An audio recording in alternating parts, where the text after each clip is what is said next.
প্রচার করো যদি একটি মাত্র আয়াত হয়। সহিহ বুখারী। আমি প্রচার করছি, আপনারাও প্রচার করুন এবং ইসলামিক ভিডিও পাওয়ার জন্য চ্যানেলটি সাবস্ক্রাইব করুন। বাজারে ভালো মানুষের ঢোকার সুযোগ নেই। কেন হচ্ছে এরকম?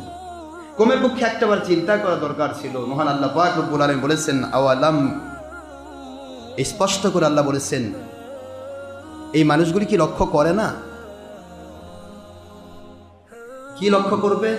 ফি কুল্লি আমিন মাররাতান আও মাররাতাইন।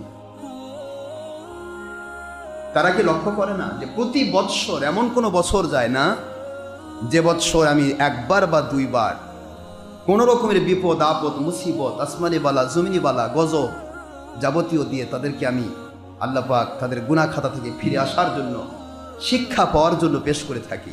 এরপরেও তো এরা শিক্ষা গ্রহণ করে না। আল্লাহ পাক শিক্ষা গ্রহণ করার জন্য কিন্তু বান্দাকে গুনাহ খাতার কারণে কারো উপর আল্লাহ জুলুম করেন না। আল্লাহ পাক কখনো কারো উপরে জুলুম করেন না। তিনি এমন এক মালিক, তিনি দয়া করে বান্দাকে ক্ষমা করেন। গফুরুর রহিম, গফুরুন হালিম, গফফারুয যুনুব, সাত্তারুল গয়ুব, এসব যাবতীয় সিফতগুলি আল্লাহ। তিনি গোপন থাকতে একটা মানুষ হাজার অপরাধে অপরাধী, অথচ আল্লাহ ফাঁস করে দেন। আল্লাহ পাক বলেন, আমি সাত্তার, আমি গোপন করে রেখেছি, তুই তাড়াতাড়ি ফিরে আয়। হাজার রকমের অপরাধ করার পরেও একটা মানুষ অপরাধী হিসেবে আল্লাহ পাক ধরা খেয়ে দেন না যতক্ষণ পর্যন্ত সীমা লঙ্ঘন না হয়, তার পাপের কলস পূর্ণ না হয়। পাপের কলস পূর্ণ হওয়ার সাথে সাথে আল্লাহ পাক রব্বুল আলামিনের কুদরত থেকে একটা আস্তে করে ছোট্ট আওয়াজ হয়। মুহূর্তের মধ্যে ভালো, তার কাছে পরিচিত, তার কাছে মহব্বতকারী মানুষগুলো তাকে সি সাংকার দিয়ে, তাকে অপমান করে, তাকে ত্যাগ। বাবারা, শরীয়ত আল্লাহ প্রদত্ত এক নিয়ামত। এই নিয়ামতের সঠিক ব্যবহার করলে আল্লাহ পাক খুশি হবেন, দুনিয়াতে গয়বে মদত করবেন, আযাব গজব বিপদ আপদ মুসিবত করোনা ভাইরাস সহ সকল বিপদ থেকে রক্ষা করবেন। আর আখেরাতে, আখেরাতে কি আবার কেউ ভোট নিয়ে কেউ ওখানকার বাদশা থাকবেন, প্রেসিডেন্ট, প্রধানমন্ত্রী? যেই জগতে মানুষ নিজেকে মানুষ আমার মনে করে, বাড়ি আমার, গাড়ি আমার, এটা আমার, এ দেশের মালিক আমি, এ দেশের প্রধানমন্ত্রী আমি, এ দেশের রাষ্ট্রপতি আমি, সব আমার, সেই দেশেই সেই জগতেই আমার আল্লাহ বলতেছেন, আমি আল্লাহ পাক রব্বুল আলামিন তাকে গয়বী মদত করব। আর যেখানে কেউ নেই, আল্লাহ বলছেন স্পষ্ট, লিমানিল মুলকুল ইয়াউম, আজকের দিনে রাজত্ব কার? কই রাজারা, কই বড় বড় নেতারা, কোথায় বড় বড় বাদশারা, কোথায় বড় বড় অহংকারী মানুষের উপর অত্যাচারী জালিমেরা? কে আছো তোমরা? এসো। আল্লাহ বলেন আজকে কেউ নেই, সব ভিনিষ্ট হয়ে গেছে। লিল্লাহিল ওয়াহিদিল কাহার, আজকের রাজত্ব কেবলমাত্র শুধুমাত্র একমাত্র তোমাদের মালিক খলিক রব মহাপরাক্রমশালী আল্লাহ পাক রব্বুল আলামিন। তাহলে সেই দিন কি ভয় আছে? সবাই পড়ছি আলহামদুলিল্লাহ। একটু জোরে বলুন আলহামদুলিল্লাহ, মহব্বতের সাথে পড়ুন আলহামদুলিল্লাহ। সুবহানাল্লাহি ওয়া বিহামদিহি সুবহানাল্লাহি আযীম। আল্লাহর শুকরিয়া করে নবীজি সাল্লাল্লাহু আলাইহি ওয়াসাল্লামের উপর দরুদ শরীফ পড়ছি। যে নবীর উপর দরুদ শরীফ পড়লে আল্লাহ পাক খুশি হন। কোনো জায়গায় নেই নবীর উপর দরুদ পড়ো না, বরং হাজারো জায়গায় আছে নবীর উপর দরুদ পেশ করো, সালাম দাও। যে নবীজি পাক সাল্লাল্লাহু আলাইহি ওয়াসাল্লামের উপর দরুদ পড়লে আল্লাহ গুনাহ মাফ করে দেন, রহমত নাজিল করেন। ঠিক না মিথ্যা? ৭৬ হাদিস, সহিহ নাসাইর হাদিস, ইবনে মাজার হাদিস, তিরমিজির হাদিস। যে ব্যক্তি আমার নবীর উপর একবার দুরূদ পেশ করে, আল্লাহ বলেন, আমার নবী পাক সাল্লাল্লাহু আলাইহি ওয়াসাল্লামের কথাগুলি তো আল্লাহর।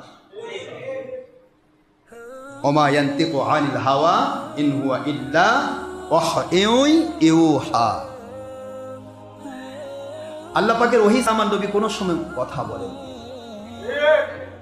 এটাই আল্লাহর ঘোষণা। সূরাতুল, আপনারা সবাই তো জানেন, এগুলো তো বারবার বলে দেওয়া হয়েছে।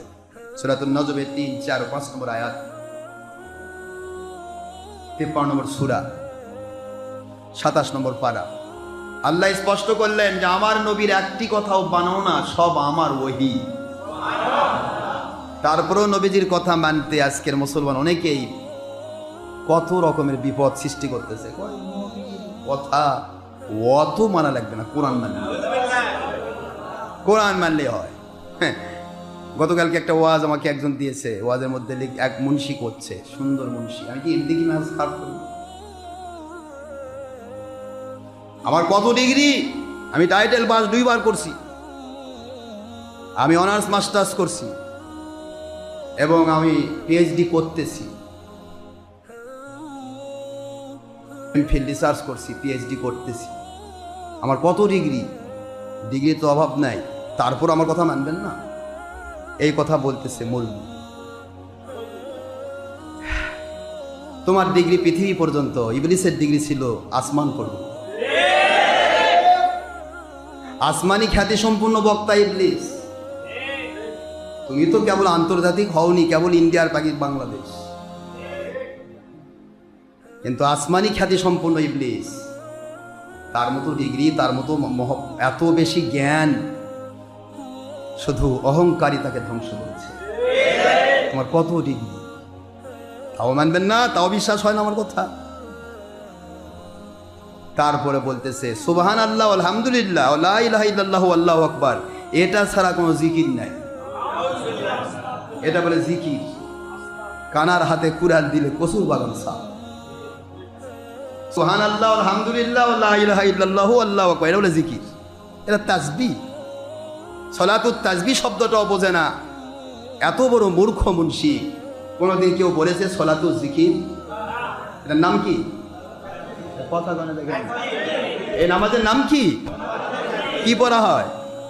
সুবহানাল্লাহ, আলহামদুলিল্লাহ, লা ইলাহা ইল্লাল্লাহু, আল্লাহু আকবার। এটা তাসবিহ পড়া হয় না? 300 বার পড়লে 4 রাকাত নামাজ হয়। এর নাম সলাতুত তাসবিহ। আর মুন্সি মানলো জিকির। এটা ছাড়া কোনো জিকির নাই। যখনই কয় নাই, তখনই আমার মেজাজ খারাপ হয়। কত তোর লেখাপড়া করেছিস? যদি তোর লেখাপড়া এতই থাকে, তুই ডবল টাইটেল, আমরা ট্রিপল টাইটেল। তুই কেবল পিএইচডি করতেছিস, রেজাল্ট কবে হবে আল্লাহ ভালো জানে, কিন্তু আমাদের হয়ে গেছে অনেক আগে। তুই তো বিসিএস এখনো চোখে দেখিসনি, আমাদের বিসিএসও শেষ হয়েছে। তুই তো ডবলের কথা করলি, ট্রিপল টাইটেল আমাদের হয়েছে, অনার্স মাস্টার্স হয়েছে, স্ট্যান্ড হয়েছে, সারা বাংলাদেশে 4th স্ট্যান্ড হয়েছে। কিন্তু তারপর আমি বলবো, ডক্টর আশরাফ সিদ্দিকীর কোরআন সুন্নাহ মাকিয়াসের বিরুদ্ধে কথা বলে, তাকে মানা যাবে না, মানা যাবে না, তার কথা মানা যাবে না। ডিগ্রির নাম আলেম নয়, ডিগ্রির নাম ওলি নয়। ওলি হচ্ছে সে যে সবচেয়ে বেশি আল্লাহকে ভয় করে। ইন্নামা ইয়াখশাল্লাহ মিন ইবাদিহিল উলামা।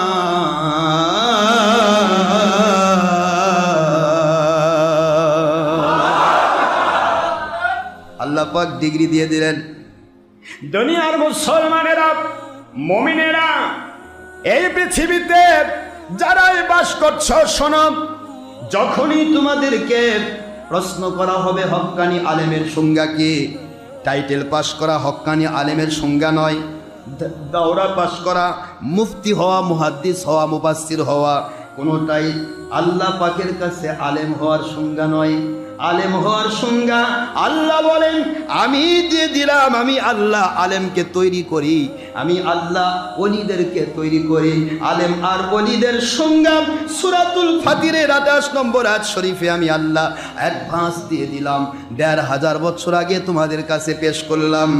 যেই ব্যক্তি সবচাইতে বেশি আল্লাহকে ভয় করে, আল্লাহর হুকুম মোতাবেক চলবে, নবীর সুন্নাহ মোতাবেক চলবে, ইচ্ছে করে হারাম কাজ করবে না, ইচ্ছে করে নবীর সুন্নাহ বাদ দেবে না, ইচ্ছে করে কোন ফরজ ওয়াজিব সুন্নত তরক করবে না, এমন সব আল্লাহওয়ালা, আল্লাহ প্রেমিক, নবী প্রেমিক, সবচাইতে বেশি আল্লাহকে ভয় করে যারা, ওই তাকওয়াশীল আলেম হলো আল্লাহর কাছে আলেমে হক্কানি।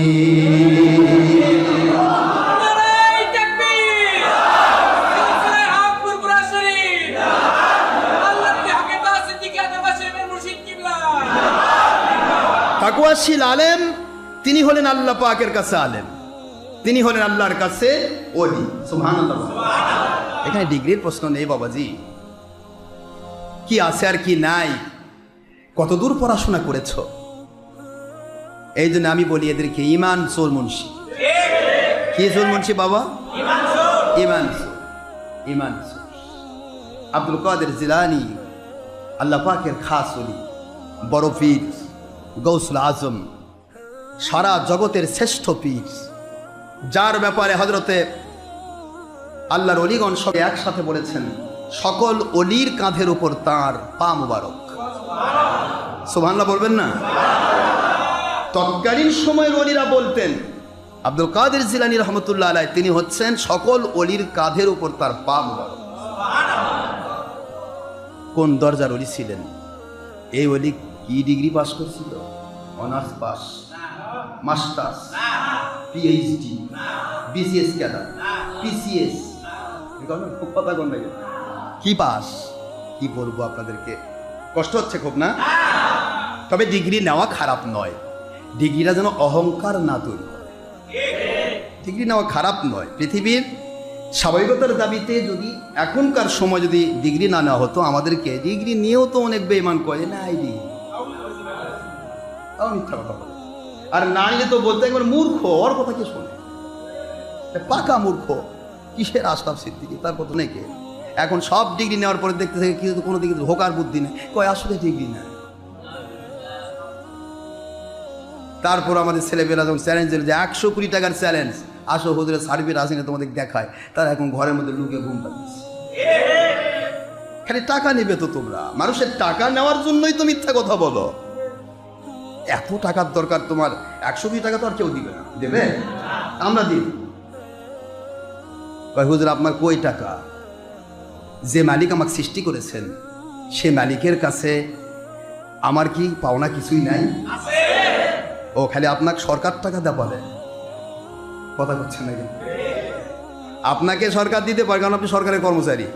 সারা বছর ক্লাস 1 গ্যাজেটেড অফিসার চাকরি করেছেন, 35 বছর চাকরি করলেন, লাস্টে গিয়ে সরকার আপনাকে দিচ্ছে প্রায় 2 কোটি 3 কোটি টাকা, এটা আপনাকে দিচ্ছে, এটা আপনার অবসর ভাতা দিবে, এটা সরকার দেওয়া পারে। কিন্তু সরকারও যে সৃষ্টি করে ও আল্লাহ বোধে কিছু দেওয়া পারে না। বিশ্বাস নেই, ইমান নেই। খালি চ্যালেঞ্জটা গ্রহণ করো, দেখো দেয় কি না। তুমি কয়শো নিবা, সারা জগৎ দিতে চাইও লাগবে না, কারণ তোমার বাপের ক্ষমতা নাই আমাদের কথা রদ করবে। ইনশাআল্লাহ বলো। আমি আপনাদের ক্ষেত্রে আরজ করছি, মুসলমান হিসেবে আমাদের জানা দরকার, একটু চিন্তা ভাবনা করা দরকার, আমরা কোথায় যাচ্ছি। এই কথাটা কে বলছে যে সুবহানাল্লাহ আলহামদুলিল্লাহ লা ইলাহা ইল্লাল্লাহু আল্লাহু আকবার, এইটা ছাড়া কোনো জিকির নাই। আমি এত ডিগ্রি নিচ্ছি, আমার কথা বিশ্বাস হয় না? কত ডিগ্রি আলা, কিন্তু কোরআনের আয়াতই বোঝে না। ওয়া যাকারা ইসমা রাব্বিহি ফাসাল্লা,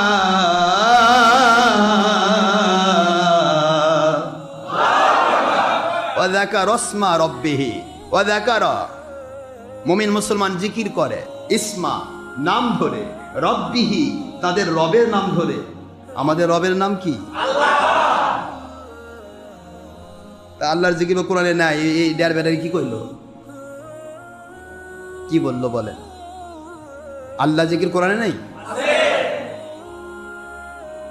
আব্দুল কাদের জিলানী রহমতুল্লাহ আলাইহি এত বড় দরজার আল্লাহর ওলি, তাকওয়া দেখায় দিলেন দুনিয়ার মানুষকে। ও দুনিয়ার মানুষেরা, মুমিনেরা, শুনে নাও, জেনে নাও, তাকওয়ার পজিশন হলো তিনটা। কয়টা? আউয়াল বলেন, মানে আদনা, এটা প্রথম যেটা আদনা, সবচেয়ে নিম্নমানের তাকওয়া। আদনা, আওসাত, আলা। আদনা হলো নিম্নমানের তাকওয়া, আওসাত মধ্যবর্তী মানের তাকওয়া, আর আলা মানে উচ্চমানের তাকওয়া। এই উচ্চমানের তাকওয়া পৃথিবীতে নবী রাসূল আলাইহিস সালাম সাহাবায়ে কেরামের পরে আর কেউ দেখাতে পারেনি, যা দেখাইছে আল্লাহর ওলিরা। একটু জোরে বলবেন না? জোরে বলেন। এই তাকওয়া কেউ দেখাতে পারেনি।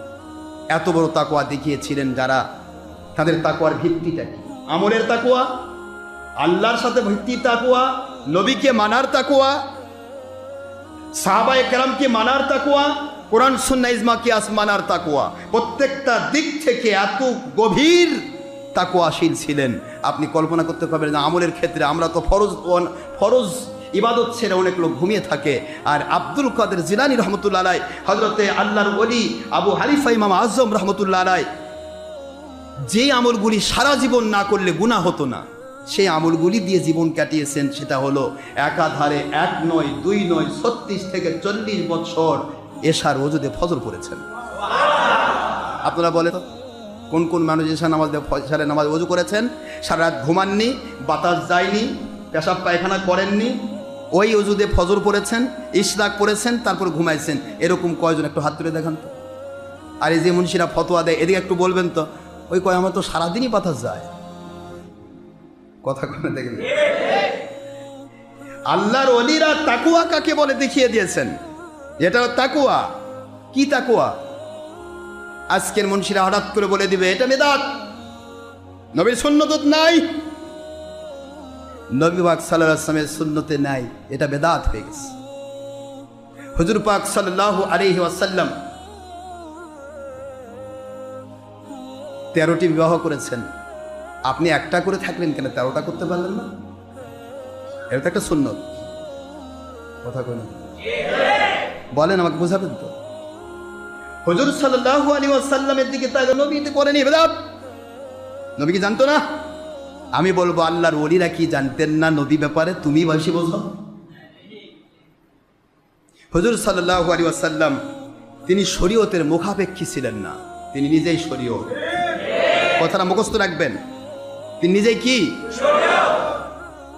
কোরআন শরীফের মুখাপেক্ষী তিনি নন। তিনি পৃথিবীতে আসার সময় 2 বছর বয়সে পৃথিবীতে জন্মগ্রহণ থেকে হালিমা সাদিয়া আলাইহিস সালাম ওনার ঘরে গিয়েও তিনি তখন থেকে 50-55 বছর পরে নাজিলকৃত আয়াত 55 বছর আগেই তিনি দুনিয়ার মানুষকে আমল করে দেখিয়ে দিয়েছেন।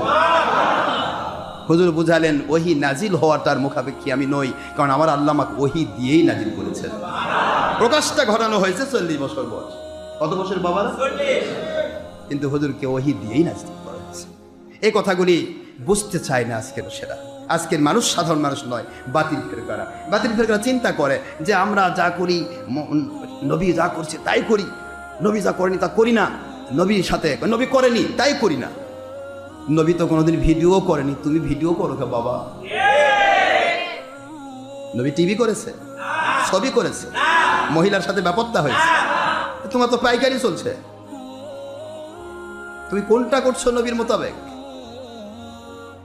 নবীজি পাক সাল্লাল্লাহু আলাইহি ওয়াসাল্লাম তোমার মাথার মতো 22 তলা টুপি করছে? দেখা একটা দলিল যে অমুক দলিলে আছে হুজুর 22 তলা টুপি করছে, ওটা ফোকা ছিদ্র, এ কি কথা বলছে, ওটা কোমর বই ঠেলা ঠেলি। হুজুর কি 24 প্রকার টুপি পাল্টাইছে সারাদিন? এই টুপি পাল্টানো নবী কাম ছিল? সকালে ছিদ্র, বিকালে ফোকা, কোমর বড়ি, কোনোটা টিঙ্গা, কোনোটা নৌকা। আর কথা কার কত হিসাব, কত কি? তুমি তো একটাও নবীকে মানো না। নবীজি পাক সাল্লাল্লাহু আলাইহি সাল্লাম কোনোদিন বাংলায় কথা কইছে? তুমি সারা জীবন বাংলায় কথা করছো, এটা কি হলো? কথা কথা বোঝেন না, আমার কথা বুঝতেছে। নবীজি পাক সাল্লাল্লাহু আলাইহি সাল্লাম বাংলাদেশে কয়বার আসছিল? আসেনি? তা আপনি যে বাংলাদেশে, এটা কি বেদাত না বাবা? কথা আপনি তো সংজ্ঞা দেবেন বেদাত মানেন দিনের মধ্যে যা, দিনের ভিতরে লিদ্দিন আর ফিদ্দিন। ফিদ্দিন যেটা দিনের ভিতর সেটা বেদাত, আর লিদ্দিন দিনের জন্যে সেগুলো হাজার গুণা করা হোক ওটা বেদাত না। কি গল্প এক একজন সাজাইছে। ইসলামী শরীয়তে লিদ্দিন আর ফিদ্দিন কোনো জিনিস নাই। মুমিনের কাছে তার ঘুম, তার এমনকি পেশাব পায়খানা, তার জীবনের ঘুম সব কিছু ইবাদতের শামিল। ফিদ্দিন এমনকি সে শ্বাস পাশ নেবে, নিঃশ্বাস, এই নিঃশ্বাস আল্লাহর বন্ধু বলেন আমার মুমিন মুত্তাকিব উম্মতরা শুনে নাও, তোমাদের মুখ থেকে যে নিঃশ্বাস বের হয় এই নিঃশ্বাসের মধ্যে যদি আল্লাহর জিকির জাহির হয় তাহলে এই নিঃশ্বাসটা হযরতে সুলাইমান পয়গম্বর আলাইহিস সালাম ওনার বিশাল বড় তক্তে সুলাইমানে গোদোবুহা শাহরু ওয়া রাওয়াহুহা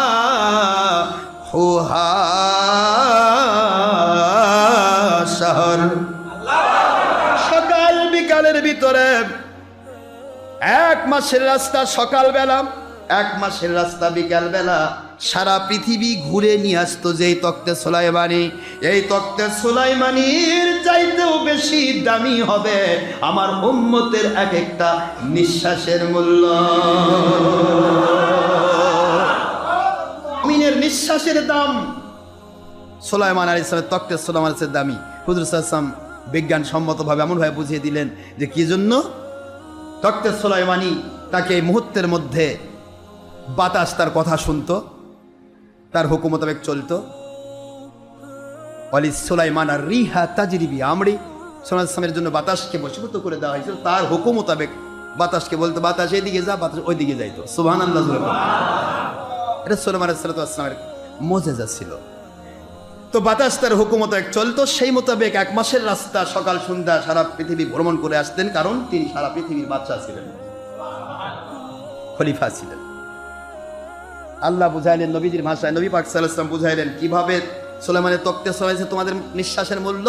তোমাদের নিঃশ্বাস যদি আল্লাহ শব্দের জিকির ঢুকে যায়, কালিমাতুত তাইয়্যিবার জিকির ঢুকে যায়, তাহলে এইটা তোমাকে এক নিঃশ্বাসে জান্নাতে পৌঁছায় দেবে। সুবহানাল্লাহ। পৌঁছাবে। তাহলে মুসলমানের লিদ্দিন আর ফিদ্দিন কোনো বলার সুযোগ আছে? জোরে বলুন। মুসলমানের সবই ইবাদত, হয় শয়তানের নয়তো আল্লাহর। বাবারা কথা বলে, মুসলমানের দিনের বাইরে কোনো জিনিস এটা বাতিল ফেলে গেলা সুবিধা মতো বানাইছে, লিদ্দিন আর ফিদ্দিন। কিন্তু সূরা জারিয়াতের 56 নম্বর আছে, দেখলো না। আল্লাহ পাক বলে দিলেন, কি বলছেন আল্লাহ? মা খলাকতুল জিন্না ওয়াল ইনসা ইল্লা লিয়াবুদুন।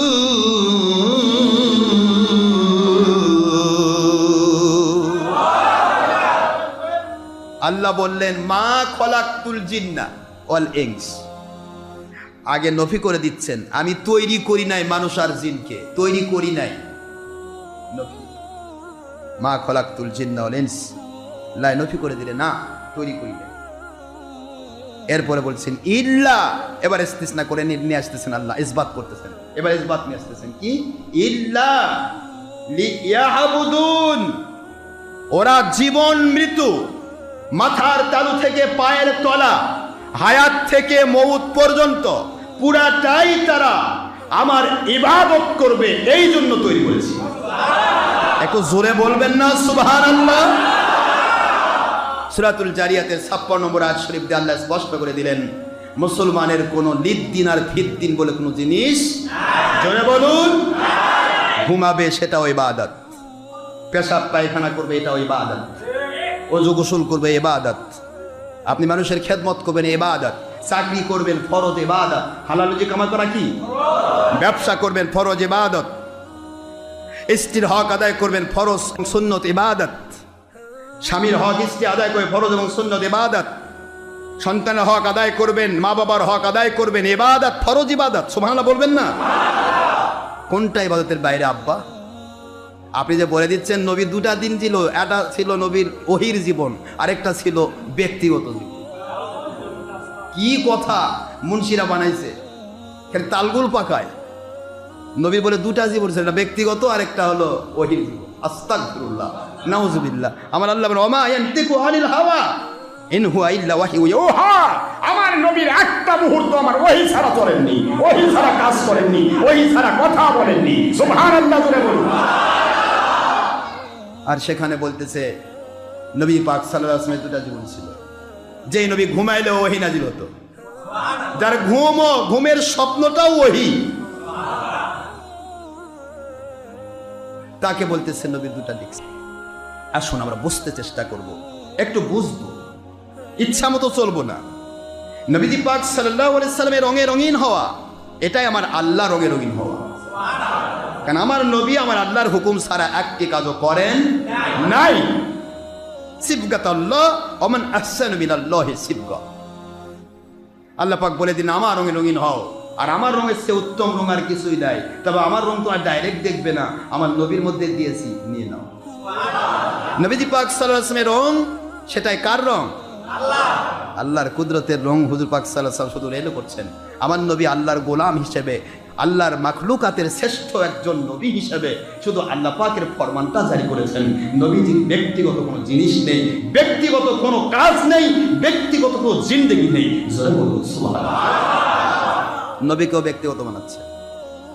আপনি যাবেন কোন দিকে? ওলিক তো মানার প্রশ্নই নেই।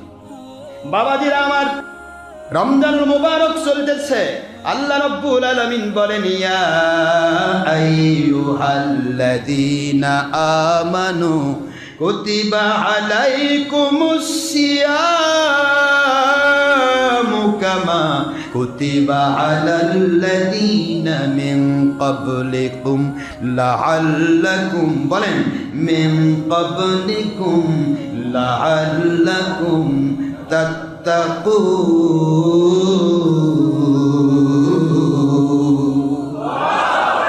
আল্লাহ কোরআন শরীফের মধ্যে সূরাতুল বাকারা 183 নম্বর আয়াত, 2 নম্বর পারা, 2 নম্বর সূরা, 6 নম্বর পৃষ্ঠার লাস্ট আল্লাহ পাক ঘোষণা দিচ্ছেন, তুমি মুমিন, মুসলমান, মুত্তাকি, শোনো, আমার একটা নোটিশ আছে। কি নোটিশ? কুতিবা আলাইকুমুস সিয়াম, তোমাদের উপর আমি রোজা ফরজ করে দিলাম। সুবহানাল্লাহ বলেন। তোমাদের নির্ধারণ করা হলো। এরকম তোমাদের পূর্ববর্তীদের রোজা দেওয়া হয়েছিল, পূর্ববর্তীরা রোজা পেয়েছিল। কেউ আশুরা রোজা পেয়েছে, কেউ আইবে ভেজা রোজা পেয়েছে, এক একজন একটা পেয়েছিল। কিন্তু তোমাদেরকে যে রোজার বদলা দেওয়া হয়েছে, এ বদলা পৃথিবীর কেউ পায়নি। তোমরা রোজাটা কি পাবে? রোজার কি পাইলাম আমরা আজকে আমরা মাগফিরাতের ভিতরে ঢুকে গেছি। রমজানুল মুবারকের শেষ দশকের ভিতরে ঢুকলাম। এই 20টি দিন আমরা কি করেছি নিজের কাছে যদি ফিরিস্তি জিজ্ঞাসা করি, তাহলে বোঝা যাবে আমরা হাজার ভুল রোজার ভিতরে ঢুকে রাখছি।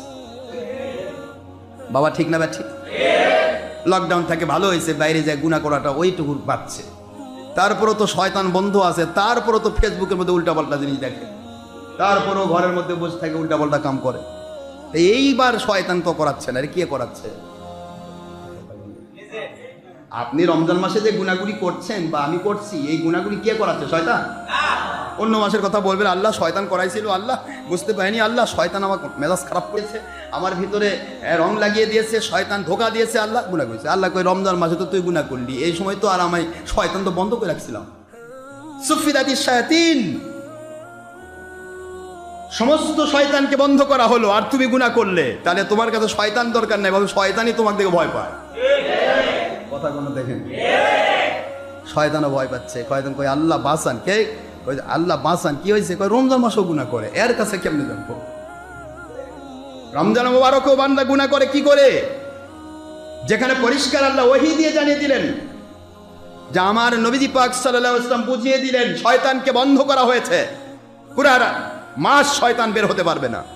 তারপর আমরা গুনাহ করছি, গুনার হার তো কমলো না। ঠিক না? ঠিক বাবারা?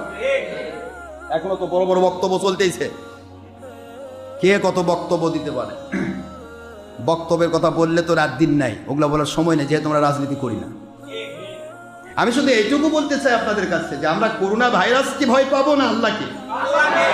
করোনাকে ভয় করার বেশি কারণ নেই। আল্লাহ পাক বলতেছে তোর কাছে আমার দাম নেই, করোনার দাম, এই জন্য করোনাকে আমি দামি বানাই দিছি। ও এখন কান্দার তোমার একটা জিনিস দেখা যায় না, ধরার বাইরে, ছোঁয়ার বাইরে, দেখার বাইরে, চোখের বাইরে, সেইটা দেখে প্রতিটা মানুষ ঘরের মধ্যে বন্দী হয়েছে। আমার আল্লাহ কয় এইভাবে আমি খেলাফত কায়েম করব, তোমরা বন্দী থাকবা।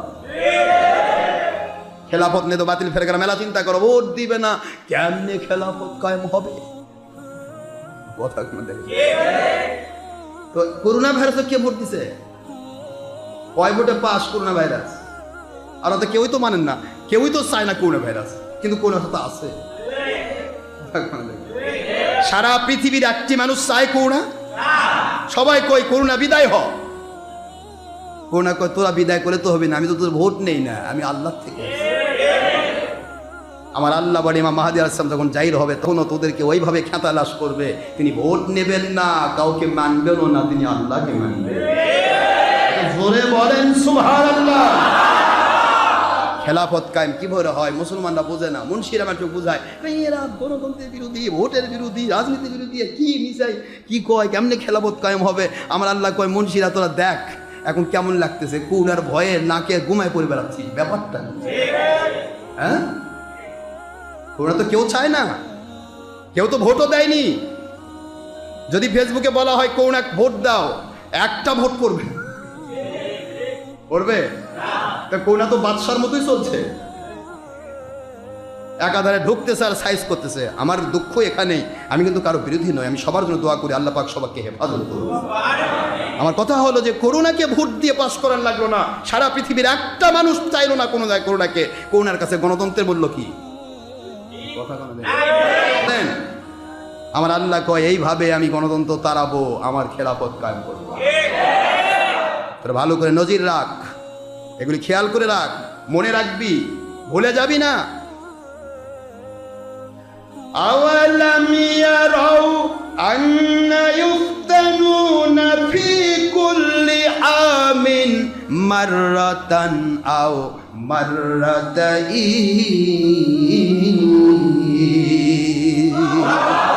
এ দুনিয়ার মুসলমান মুমিনেরা, মুত্তাকিরা, প্রতি বছর এমন সময় যায় না কখনো একবার বা কখনো দুইবার আমি আল্লাহ পাক তোমাদেরকে বিপদ নাজিল করি গুনার কারণে। তোমরা যে গুনাহ করো পুরা আবহাওয়াকে ভারী করে দাও, এই ভারী আবহাওয়াটাকে আমি পাতলা করে দেওয়ার জন্য একটা করে আযাব গজব পাঠায়, আর গুনাহগুলি মাফ হয়ে যায়, পুরা পরিবেশ নতুন করে জীবনী শক্তি ফিরে পায়। সারা পৃথিবীর মানুষগুলি এত গুনাহ করেছিল, নৌকার মধ্যে গুনাহ, কথা বল না কেন, রাস্তার মধ্যে গুনাহ, বাজারে গুনাহ, হাটে গুনাহ, মাঠে গুনাহ, গাড়ির মধ্যে গুনাহ। বল বাবা, কোন জায়গা গুনাহ ছিল না? এমন কোন জায়গা নাই পার্লামেন্টে বন্ধ গুনাহ, মসজিদের মধ্যে গুনাহ। মসজিদের মধ্যে স্বপ্ন তো হয়, হুজুর কয় নবী আলাকাম। মসজিদের মধ্যে বসে ছবি করছে, ভিডিও করছে, টিভি করছে। আমার আল্লাহ বললেন কি করলি রে? আমার নবী বললেন ছবি, ভিডিও, টিভি হারাম। ইচ্ছা করে যারা করবে, যদি ভুল করে অথবা মানুষের দ্বারা আক্রান্ত হয়ে দেশের সরকারের দ্বারা জুলুমের আওতায় উপরে যদি করে, 3 কন্ডিশন, একটা হয় হাত দিয়ে বাঁধা, নয়তো মুখ দিয়ে বাঁধা, নয়তো অন্তর দিয়ে ঘৃণা। 3 কন্ডিশনের একটি কন্ডিশনে যদি সে থাকে, সে গুনাহ থেকে মাপ পেয়ে যাবে মাজলুম হিসাবে, আর জালেমরা গুনার ভার বহন করবে।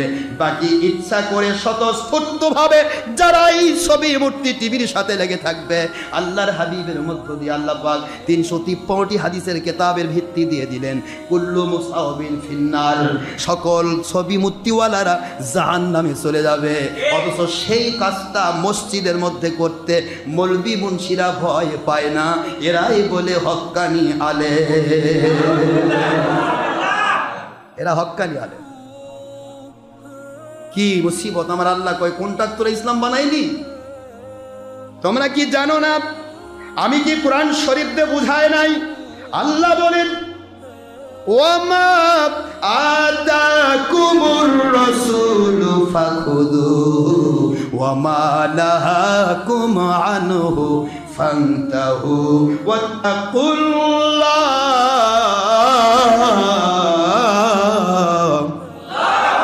ইন্নাল্লাহা শাদীদুল ইকাব।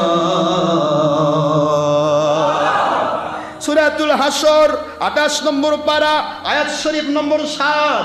আল্লাহ বলে দিলেন, আমার নবী যা আদেশ করেন, যা নিয়ে আসেন, মুমিনদের জন্য ফরজ করে দিলাম, মেনে নাও। আর আমার যদি না নিষেধ করেন, তা ছেড়ে দাও, হারাম করে দিলাম। সুবহানাল্লাহ বলে না বলো? ওয়াত্তাকুল্লাহ, তোমরা আল্লাহকে ভয় করো। এমন কথা যদি কেউ বলো কোরআন মানবো নবী মানবো না, আল্লাহ বলেন কোরআন মানবো নবী মানবো না, এই কথাটা ইবলিসের কথা। আল্লাহ মানবো, আল্লাহর হুকুম মানবো না। কথা কই না তোদের? কোরআন মানবো নবী মানবো না, কিন্তু সূরা হাসর তোমরা বুঝলে না। আল্লাহ বলে দিলাম, মা আতাকুমুর রাসূল, নবী যা আদেশ করেন, যা নিয়ে আসেন আল্লাহ থেকে, একটাও তার না, সবই তোমার আল্লাহর। সুতরাং নবীকে মানো, আল্লাহ মানা হয়ে যাবে। আল্লাহু আকবার, জোরে বলুন। নবীকে মানবো না, নবীর কথা মানবো না। বলেন তো, এই আয়াতের ভিত্তি যদি আমি দেই, আজকে বাংলাদেশ সহ সারা পৃথিবীতে কয়টা মানুষ বাছাই করা যাবে সে ছবি ভিডিও টিভি থেকে নিজেকে বাঁচিয়েছে? কয়টা? কি হাতে গনে কথা বলছেন না বাবা? তাহলে আমরা কি গুনাহ করছি না? দুই ভাবে করছি, কেউ জায়েজ মনে করে, কেউ নাজায়েজ মনে করে। নাজায়েজ মনে করে করলে সে কবি কাফের হবে না, ঈমান নষ্ট হবে না, কবিরা গুনাহ হবে। গুনাহ যদি মাফ পাই, মাফ পেয়ে যাবে। আল্লাহ পাক বলেছেন, এর স্পষ্ট করে দিয়েছেন সূরা, আপনারা সূরাতুল বাকারার শেষের আয়াতগুলিতে পড়েছেন। আল্লাহ পাক স্পষ্ট করে দিয়েছেন, যাকে আল্লাহ ক্ষমা করবেন, যাকে আল্লাহ ইচ্ছা করেন তাকে শাস্তি দেবেন। কি কথা ঠিক না? কিন্তু বিষয় হলো, যদি বলা হয় এটা জায়েজ, তাহলে কি হবে? তাহলে তো ঈমান শেষ। আর যেই মাত্র ঈমান শেষ কোনো মুসলমানের, সঙ্গে সঙ্গে তার জীবনের, যদি হজ করে থাকে 30 বছর, 30 বছর হজ শেষ। যদি জাকাত দিয়ে থাকে, জাকাত শেষ। যদি নামাজ পড়েছে, নামাজ শেষ। কথা বলছেন না বাবা? বিয়ে করে থাকে, বিয়ে, ওই বউকে সংসার করলে মাশাআল্লাহ, কথা করছেন না? যে না হবে, সন্তানগুলি হবে ভালো ভালো সন্তান। তাহলে এইভাবেই আমি চিন্তা করি, কতগুলি হারামকে আজকের মুন্সিরা জায়েজ করেছে। সাধারণ মানুষকে দোষ দেই না, কারণ সাধারণ মানুষগুলি ঠিক হবে যদি আমরা ঠিক হই। আজকে কত ছলচাতুরি চলছে। তাকওয়া কাকে বলে বাবাজিরা? আল্লাহ যে বলে লাআল্লাকুম তাত্তাকুন, আমি তো কথা বললে আমার কথা অল্প সময় হয় না? আপনাদের কষ্ট হচ্ছে না? আমার কথা তো অল্প সময় হয় না। আমার কথাগুলি বলার উদ্দেশ্য হচ্ছে নিজেকে জাহির করা নয়। আপনি আমাকে 50 পয়সা দেন না সারা জীবন, আমি কোনোদিন আবেদন করব না। আপনি কি দেবেন আমাকে? কিন্তু আমি আমার মালিকের গোলামি করতে এসেছি। আমার বিরুদ্ধাচরণ করলেও আমি আপনার বিরুদ্ধে যাব না, কারণ আমার বিরুদ্ধাচরণ করলে আমার আল্লাহই দেখবে সেটা। কিন্তু আল্লাহ এবং নবীর বিরুদ্ধাচরণকারীদের বিরুদ্ধে কথা বলা আমার দায়িত্ব। এটার জন্য আমাকে পাঠানো হয়েছে। আর আমার বিরুদ্ধে কে লেখলো, আর কে কইলো, কোন সুরে কি খাইলো, কে আমার গালায় মালা পরালো, আর কে আমাকে জুতা দিল, এই কথা এটা মালিক দেখবে। আমি মালিক বলবেন, আমার মালিক বলবেন, ও আমার বন্ধু, ও তুই ধরেছিস, আমি আল্লাহ তোকে ধরবো। ঠিক না? ঠিক জোরে বলেন। বিষয় হলো, আমাকে আপনি কান টানে নিয়ে গেলেন, আমার টেনশন নেই, কিন্তু টেনশন হলো আমার নবীর বিরুদ্ধে বললে আমি চুপ করে থাকবো না। আজকে বাতিল ফেরকার সাথে আমাদের দুশ্মনী কিসের? আমার সাথে জুনি কেজা হয়েছে, মারামারি, কাটাকাটি, কি হয়েছে? আমার নবীর শানে তারা উল্টা পাল্টা বলতেছে, মানুষকে নষ্ট করে দিচ্ছে। আমি তাদের বিরুদ্ধে বলার কথা নয়। আমি আপনাদের কাছে দ্বারস্থ করতে চাইছি, তাকওয়াটা কি? লাআল্লাকুম তাত্তাকুন, রোজা তোমাকে তাকওয়া শিখাবে। আজকে বিশ্বাস করুন, যার বাড়িতে একটা মোবাইল রয়েছে, একটা অ্যান্ড্রয়েড মোবাইল রয়েছে, এই মানুষটি কি দিনের বেলা ছবি দেখা থেকে বাদ আছে? কেন? রোজা গুলো, আমার কথা বোঝেননি? রোজা থেকে যদি কেউ মদ খায়, রোজা থাকবে তো? মদও তো, মদ খাওয়া তো বুখারী হাদিস দিয়ে হারাম, ছবিও বুখারী হাদিস দিয়ে হারাম। একটা করলে রোজা যায়, আরেকটা করলে রোজা থাকে কেমনে? কথা কোনো দেখেন কি হলো বলেন? অ্যান্ড্রয়েড মোবাইল আছে, আপনি ব্যবহার করেন না দিনের বেলা, একেবারে বাদ দেন, দরকার নেই আমার। যে যুগে মোবাইল ছিল না, সেই যুগে মানুষ চলেনি। আজকে কেন আমি চলতে পারবো না? আমার ইমান নষ্ট করার জন্য, আমার আমল নষ্ট করে দেওয়ার জন্য কাফের মুশরিকরা দিন দিন একটা করে জিনিস বের করবে, যেটার দ্বারা আপনাকে পরিপূর্ণ শুধু খেলাবে, তারা গুনার সাগরে ঢেউ খেলাবে এবং ডুবাই দিবে জাহান্নামে, আপনাকে জান্নাতে যেতে দিবে না। এই জন্যই হাজার হাজার লাখ লাখ বাতিল ফেরকার মুন্সিকে তারা টাকা দিয়ে কিনবে, আর তাদের মধ্যে মিথ্যা কথা বলায় তাদের ইমান নষ্ট করবে, আপনারও ইমান নষ্ট করবে। এই কথাগুলি বলবে কি? বললেই তো ভণ্ড। হুজুরদের বিরুদ্ধে বলে এত বড় কথা, কত কোন দিকে যাব আমি? হুজুর যদি সরাসরি মদ খায় তাও তার বিরুদ্ধে কোয়া হবে না, কেউ হুজুর কথা কোনে কিন্তু ওরে বাবা, আমি আপনাকে কি বুঝাবো? আমি কোন হুজুরের বিরোধী? আজ পর্যন্ত কোন হুজুরের বিরোধী আমি? আল্লাহ এবং নবীর পক্ষে যারা কাজ করছে সে যে দলের হোক, সে আমাদের মাথার কাজ। আল্লাহ এবং নবীর বিরুদ্ধাচরণ যারা করছে ধর্ম নিয়ে, এরা যে দলের হোক, আমার বাবা হোক, ওর সাথে আমার জুলুম নেই, কিন্তু ওর কাছে আমি ঈমান বিক্রি করবো না। এটাই তো আমাদের কাজ নাকি? এর চেয়ে বেশি কিছু? তাহলে এর জন্য কত কি দেখেন। শুধু আমি আল্লাহ এবং নবীর পক্ষে বলি, যার কারণে আমি ভণ্ড। আর যারা ক্যানভাসার, আপনার দলের পক্ষে ক্যানভাস করবো, আপনি বাপরে হক্কানি আলেন, কিন্তু আল্লাহ এবং নবীর ক্যানভাস করতে গিয়ে আপনার দলের 2 নম্বর বিরুদ্ধে যায়, কয় এটা ভণ্ড, বিতর্কিত। আমি আপনাদের কষ্ট দিতে চাই না, আসুন আমরা বোঝার চেষ্টা করি। নামাজের বিষয়টা নিয়েও আজকে দেখেন এমন ভাবে প্রত্যেকটা জায়গায় একই কথা বলা হচ্ছে, একই কথাই বলা হচ্ছে, নবী যা করেনি আমরা তা করব না। কথা কোনে দেখবেন টিভির মুশরিক বলবেন, ভাই এইতে মিলাদ খিয়াম কি না যায় কেন? নবী করেনি, নবী করেন আমরা করবো। নবী যে টিভি জীবনে করেনি, ওই যে ডুবে আসে ওটা আর দেখবে না। কথা কনে কেনেন? এ কি হলো? নবী করেনি আমরা করি না। নবী ছবি ভিডিও টিভি মসজিদে করেছে, আপনি করছেন কেন? নবী করেনি আমি করি না। আপনি কয়টা জিনিস নবীর সাথে তুলনা, নবীর সাথে মিল করবেন? কয়টা আছে আপনার? একটু বুঝান তো দেখি। নবী করেনি আমি করি, বাবরে কি কথা, স্পষ্ট কথা, নবী করি তাই আমরা করি না। এর আগে কি বললেন? নবী 8 রাকাত তারাবি পড়ছে, আর সাহাবীরা পড়ছে 20 রাকাত। আল্লাহ নবী 8 রাকাত পড়ছে, নবী পাক সাল্লাল্লাহু আলাইহি ওয়াসাল্লাম 8 রাকাত পড়ছে, সাহাবী 20 রাকাত। মানে সাহাবী নবী মানেনি, কি কথা বুঝাইলো? কি বুঝাইবো আমি আপনাকে? সেদিন আসেন আমরা একটু চিন্তা ভাবনা করি, একটু গবেষণা করি। যাই বললো, যা ইচ্ছা তাই বললো আর মেনে নিব, এটা নয় বাবাজিরা। আমি আপনাকে এইটুকু বোঝাতে চাই, আপনি গুনাহ করতে পারেন, কিন্তু গুনাহটা গুনাহ হবে, ওটা আল্লাহর নামে হবে না। একদিন হয়তো ক্ষমা পাইতে পারেন, আল্লাহ ইচ্ছা করে ক্ষমা করে দিবে। তা আপনার আল্লাহ সাথে আপনার কানেকশন কতটুকু কিভাবে করে নেবেন সেটা আল্লাহর কাছে, আপনার ব্যাপার। কিন্তু আপনি গুনাহকে কেমনে জায়েজ বলবেন? কি করে সম্ভব? এটা করছে না বাবারা, কথা করছে না কেন? এই জন্য আসেন আমরা একটু নামাজের বিষয়টা বলি। নবী কয়নি, আচ্ছা কোন নবী? আমার আখিরি নবী তো আখিরি নবী, আখিরি নবী থেকে আদম আলাইহিস সালাম পর্যন্ত টাইম দিলাম। কোন নবী ঘড়ির টাইম ফলো করে 1.5টা নামাজ পড়াইছে? কথা কেন? তাহলে ওই মুন্সি তো কয় নবী যা কয় না আমরা তা করি না। 1.5টায় হুজুর নামাজ পড়াইছেন, 1টায় হুজুর নামাজ পড়াইছেন, 1টায় হুজুর নামাজ পড়াইছেন। ঘড়ির টাইম দেখে, কোন দেশের ঘড়ি? সুইজারল্যান্ডের ঘড়ি ছিল না? কোথাকার ঘড়ি ছিল? ঘড়ি দেখে কাটাই কাটাই নামাজ পড়ানো, এটাও তো প্রকাশ্য বেদাত। এগুলি তো কথা বলে না কেউ। কোন নবী মানুষকে আজান বাদ দিয়ে সেহরির টাইমে, ইফতারের টাইমে সাইরিন বাজায়, মানুষকে সাইর বাজায় মসজিদের মধ্যে, গান মসজিদের মধ্যে বাদ্য, কথা বলছে না কেন? এই সাইরিন বাজায় মসজিদের মধ্যে, সাইরিন বাজায় কোন যুগে কোন নবী মানুষকে রোজা রাখাইছে? আমাকে একটা দেখান। হ্যাঁ, ও কোনোটাই লাগে না। শুধু ডক্টর আশরাফ সিদ্দিকী এখানে এসে দেখেন যে বেদাত করলো, আরে কি বেদাত? কয় আসলো, সবাই দাঁড়ালো, কি একটা বেদাত চালু করছে। নবীর সময় দাঁড়ায়নি কেউ, নবীর সময় দাঁড়ায়নি। মুন্সি খালি উল্টা পাল্টা কয়, মানুষ বুঝলাম বোঝায়, কিন্তু বুঝলো না যে আমার নবী বলেছেন কুমু ইলা সাইয়্যিদিকুম, যখনই তোমার সর্দার তোমাদের কাছে আসবে তোমরা সম্মানে দাঁড়িয়ে যাবে। এটা নবীর হুকুম, বুখারী মুসলিমের হাদিস। একটু সুবহানাল্লাহ করে কর। আপনি কোথায় আছেন? আমরা সুন্নাত পালন করি, সেটা বেদাত। আর আপনার একটা দলিল নাই হারাম কাজের, সেগুলা সব ভালো, এগুলাই চলছে। আমি আপনাদের কি কষ্ট দেবো? আর কষ্ট দিতে চাই না।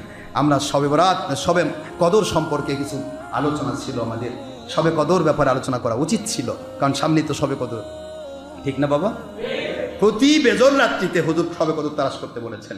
আমি আদনা, আওসাত আর আখির এই তিনটা তাকুয়া আমি দেখাতে চেয়েছিলাম, একটাও পারলাম না। তাকুয়া কাকে বলা হয়, এই তাকুয়ার ভিত্তিটা কি, এগুলি বলতে গেলে অনেকগুলি আয়াত চলে আসবে, অনেকগুলি ঘটনা চলে আসবে, যে ঘটনাগুলি বলতে গেলে ঘন্টার পর ঘন্টার সময় প্রয়োজন। আমি আব্দুল কাদের জেলানী একটা তাকুয়া দেখাতে চেয়েছিলাম আপনাদেরকে। আব্দুল কাদের জেলানী রহমতুল্লাহি আলাইহি, আল্লাহর ওলি, কত বড় দরজার আল্লাহর ওলি। এরা যে করছে যে ওলি মলি আবার কি, আমরাই তো সব মেলা জিকির নিছি, কথা করছে না কেন? জিকির বলে কিছু নাই। আব্দুল কাদের জেলানী রহমতুল্লাহ জিকির করছে না করে নাই? বাহাউদ্দিন নকশবন্দ জিকির করেছেন কি করে নাই? হযরত আল্লাহর ওলি মঈনুদ্দিন চিশতি আজমেরি সঞ্জয় রহমত জিকির করেছেন না করে নাই? মুজাদ্দেদ আলফে সারি রহমতুল্লাহ আলাইহি জিকির করেছেন না করে নাই? ফুরফুরার দাদা পীর হযরত আবু বকর সিদ্দিক আল কুরাইশি রহমতুল্লাহ আলাইহি জিকির করেছেন না করে নাই? ইমাম গাজাই রহমতুল্লাহ জিকির করেছেন না করে নাই? সাহাবায়ে কেরাম থেকে শুরু করে আদ্যাবধি সকল ওলি আউলিয়া জিকির করছেন। আর 2 নম্বর মুন্সি বলে অনার্স পাস করেছে, ওই করছে যে জিকির বলে কিছু নাই, মানে ওই সব শিখছে। হ্যাঁ, কত বড় স্পর্ধা এদের, চিন্তা করতে পারেন? এরা কিভাবে ফু দিয়ে আল্লাহর ওলিদের আমলকে উড়ে দিতে চায়, কত বড় স্পর্ধা। কলবি জিকির কাকে বলে বোঝাই না, কলব কাকে বলে এটা তো বোঝা কঠিন, শুধু ডিজিটাল বোঝায়। ডিজিটাল এ যুগে ডিজিটাল ছাড়া চলবে না। কিন্তু আমার আল্লাহ যে বলেন লা তাবদীলা লিকালিমাতিল্লাহ, আমার কথার কোনো পরিবর্তন নাই, যেটার পরিবর্তন নাই সেটা কেমনে ডিজিটাল হবে? কথা মানে কথা বলেন করে, আমার নবীর কথা পরিবর্তন আছে, আল্লাহর কথার পরিবর্তন আছে। পরিবর্তন যেটা হয় সেটা অ্যানালগ থেকে ডিজিটাল করা যায়, বিভিন্ন পদ্ধতি সিস্টেম করা যায়, স্তর স্তর সাজানো যায়। যেটা পরিবর্তনই করা যায় না, এক আপনি কি দিয়ে ডিজিটাল করবেন? এই ডিজিটাল মুন্সির এখন ইসলামও ডিজিটাল বানাচ্ছে, ইসলামও ডিজিটাল বানাচ্ছে, বানাতে চাই না। ওলিয়া উলিয়া কি করেছেন এগুলি বলার সময় আজকে নেই বাবাদিরা। শুধু এইটুকু বলতেছে, আব্দুল কাদের জেলানী রহমতুল্লাহ আলাইহি শেষ সময়ে একটা সময় আসলো, শেষ সময়ে ওনার পেশাবের রাস্তা দিয়া পেশাব মুবারক বের না হয়ে রক্ত মুবারক বের হওয়া শুরু হলো। সব কেতাবে তার এসেছে, একবারে নির্ভরযোগ্য সত্য কথা, কোনো সন্দেহের অবকাশ নেই। অসংখ্য কেতাবে দলিল দেওয়া হয়েছে। আব্দুল কাদের জেলানী রহমতুল্লাহ আলাইহি পেশাব মুবারক দিয়ে রক্ত বের হচ্ছে, তখন সবাই মিলে বলতেছিল হুজুর এই পেশাবটা একটু চেক করা দরকার, রক্ত আসতেছে, চিকিৎসা করা তো সুন্নত, ঠিক না? ঠিক। তো হুজুর এটাকে আব্দুল কাদের রহমতুল্লাহ বলেন, বাবাজিরা ওটা কেন বের হচ্ছে আমি বুঝি, ওটার ভালো হবে না, এখন আমার আল্লাহর দিদারে যাওয়ার সময় আমার হয়েছে। তো আল্লাহর দিদারে যাবেন ভালো, কিন্তু আল্লাহর দিদারে যেতে গিয়ে পেশাব রক্ত নিয়ে যেতে হবে, এরা আমরা পরীক্ষাও করতে পারবো না।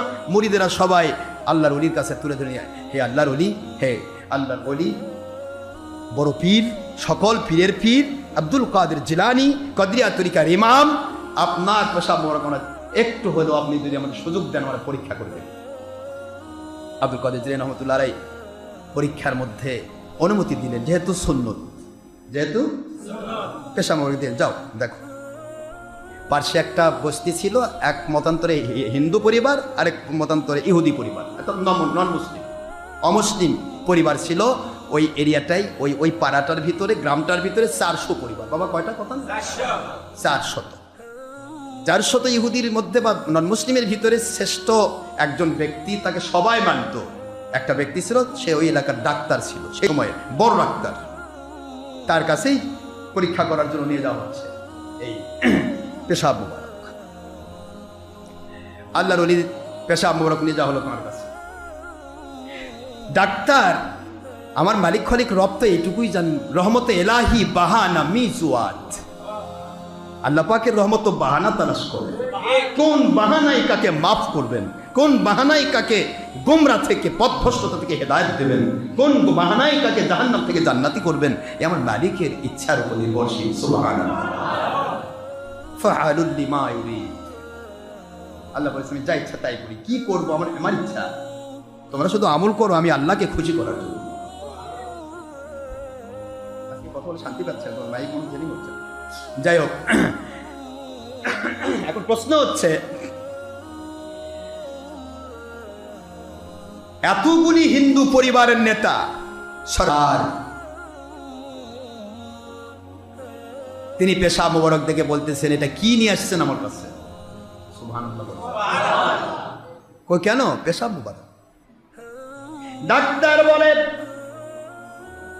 আমি জীবনে অসংখ্য অগণিত মানুষের পেশাব আমি পরীক্ষা করেছি, জীবনে কোনোদিন এমন কোন পেশাব আমার জীবনে আমি কোনোদিন দেখি না। ও মানুষেরা, মানুষেরা, মানুষেরা, এই মুহূর্তে আমি আপনাদেরকে জানাই দিতে চাই, যেই পেশাব আমার কাছে নিয়ে আসা হয়েছে, এই পেশাবের ভিতর থেকে মেশকু আম্বরের শুকরান আমার নাকে আসতেছে। এই পেশাব থেকে কে যেন আমাকে ইসলামের দাওয়াতি জিকির করতেছে। আল্লাহু আকবার বলে। এখন মুন্সিদের কাছে তো সুবহানাল্লাহ, আলহামদুলিল্লাহ, লা ইলাহা ইল্লাল্লাহু, আল্লাহু আকবার ছাড়া জিকিরই নাই। আর আল্লাহর ওলির পেশাবের জিকির হচ্ছে ইসলামের দাওয়াতের জিকির। সুবহানাল্লাহ। কাফের মুশরিক কিভাবে ওলিদের কাছে কিভাবে তারা হেদায়েত প্রাপ্ত হয়েছে আল্লাহর দয়া। আল্লাহর ওলির পেশাব মোবারক দেখেন লোকটা পাগলের মতো বলে পেশাব থেকে মেশকু আম্বরের সুঘ্রাণ আসে, এই জিনিসটা কোনোদিন আমি দেখি নাই। সুতরাং এ পেশাব মোবারক যার, আমি তার কাছে যেতে চাই, তারপরে আমি চিন্তা করব পেশাব পরীক্ষা করা। আগে তার কাছে যেতে চাই। তিনি কে? যার পেশাবের ভিতরে এবং তাসির। আমি হিন্দু পরিবারের সমস্ত নন মুসলিম 400 পরিবারের নেতা, সবাই আমাকে নেতা ভাবে। আমি এখানকার সবচাইতে বেশি বয়োজ্যেষ্ঠ এবং জ্ঞানবিদ্ধ। আমি পুরা এরিয়ার সমস্ত মানুষকে দাওয়াত দিচ্ছি, তাদের সবাইকে ডাক দেওয়া হলো, তাদেরকে দেখানো হলো, দেখো তোরা কি, সবাই বলে তো মেশকু আম্বরের সুঘ্রাণ বের হচ্ছে। সবাইকে তিনি দাওয়াত দিলেন, তোমরা কি এই ব্যক্তি, এটা একদম পেশাব মোবারক, এই মানুষটির কাছে কি তোমরা যেতে চাও? বলে হ্যাঁ। তাহলে সবাই চলো আমার সাথে। সুবহানাল্লাহ বলুন। আব্দুল কাদের জিলানী রহমতুল্লাহি আলাইহি বড় পীর সাহেব, আল্লাহর ওলি কাকে বলা হয়? আল্লাহ পাকের ওলি। তিনি শুয়ে রয়েছেন, তার শরীর মুবারকের পেশাব পরীক্ষা করতে দেওয়া হয়েছে। পরীক্ষা করতে গিয়ে ডাক্তারকে টেনে নিয়ে আসতেছে বেঈমান থেকে ঈমান বানানোর জন্য তার পেশাব মোবারক। আর এখনকার মুন্সিদের মুখের বাণী মুসলমানদেরকে বেঈমান বানাচ্ছে। একটু চিন্তা করবেন না বাবাজি? একটু কি ফিকির করার বিষয় নয়? এখানে আল্লাহর ওলির কাছে আসা হলো, সকল নন মুসলিম ওলির দরবারে এসে বলতেছেন, হুজুর পেশাব এরকম হলো কেন? এর ভিতরে এমন কি ব্যাপার ঘটলো জানতে চায়। ও আল্লাহর ওলি, একটু দয়া করে জানান। আল্লাহর ওলি বলেন, বাবাজিরা, এই পেশাব মুবারক কেন হয়েছে তা কি জানো? আমার আল্লাহর একটি আয়াতে কারিমা চিন্তা করতে করতে আমার ভিতরের কলিজা গুদ্দাগুলো সব ভেঙে চুরমার হয়ে গেছে। আমার ভিতরের সকল কলিজা গুড্ডাগুলো ভেঙে চুরমার হয়ে ওইগুলি পেশাবের রাস্তায় বের হয়ে যাচ্ছে। এইটা হলো আমার আল্লাহ রব্বুল আলামিনের ভয়।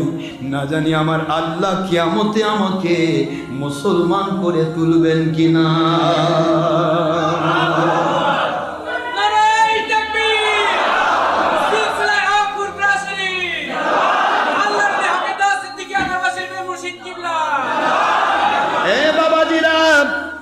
আমি একটি আয়াতের ফিকির করলাম, মুরাকাবা করলাম। ওই একটি আয়াতে কারিমা আমার জীবনের শেষ মুহূর্তে আমাকে এমন পাগল বানায় দিল, আমার জীবনের সব কিছু আজকে আমার আল্লাহ পেশাব মোবারক দিয়ে বের করে দিচ্ছে। কারণ একটাই, আয়াতটা হলো কোরআন শরীফের সূরাতুল আলে ইমরান 3 নম্বর সূরা 4 নম্বর পারা, আয়াত শরীফ নম্বর 102। একটু সবাই আমার সাথে পড়ুন, ইয়া আইয়ুহাল্লাযীনা আমানুত্তাকুল্লাহ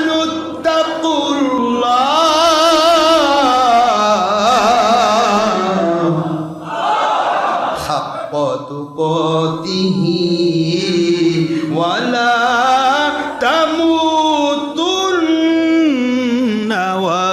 আনতুম মুসলিমুন।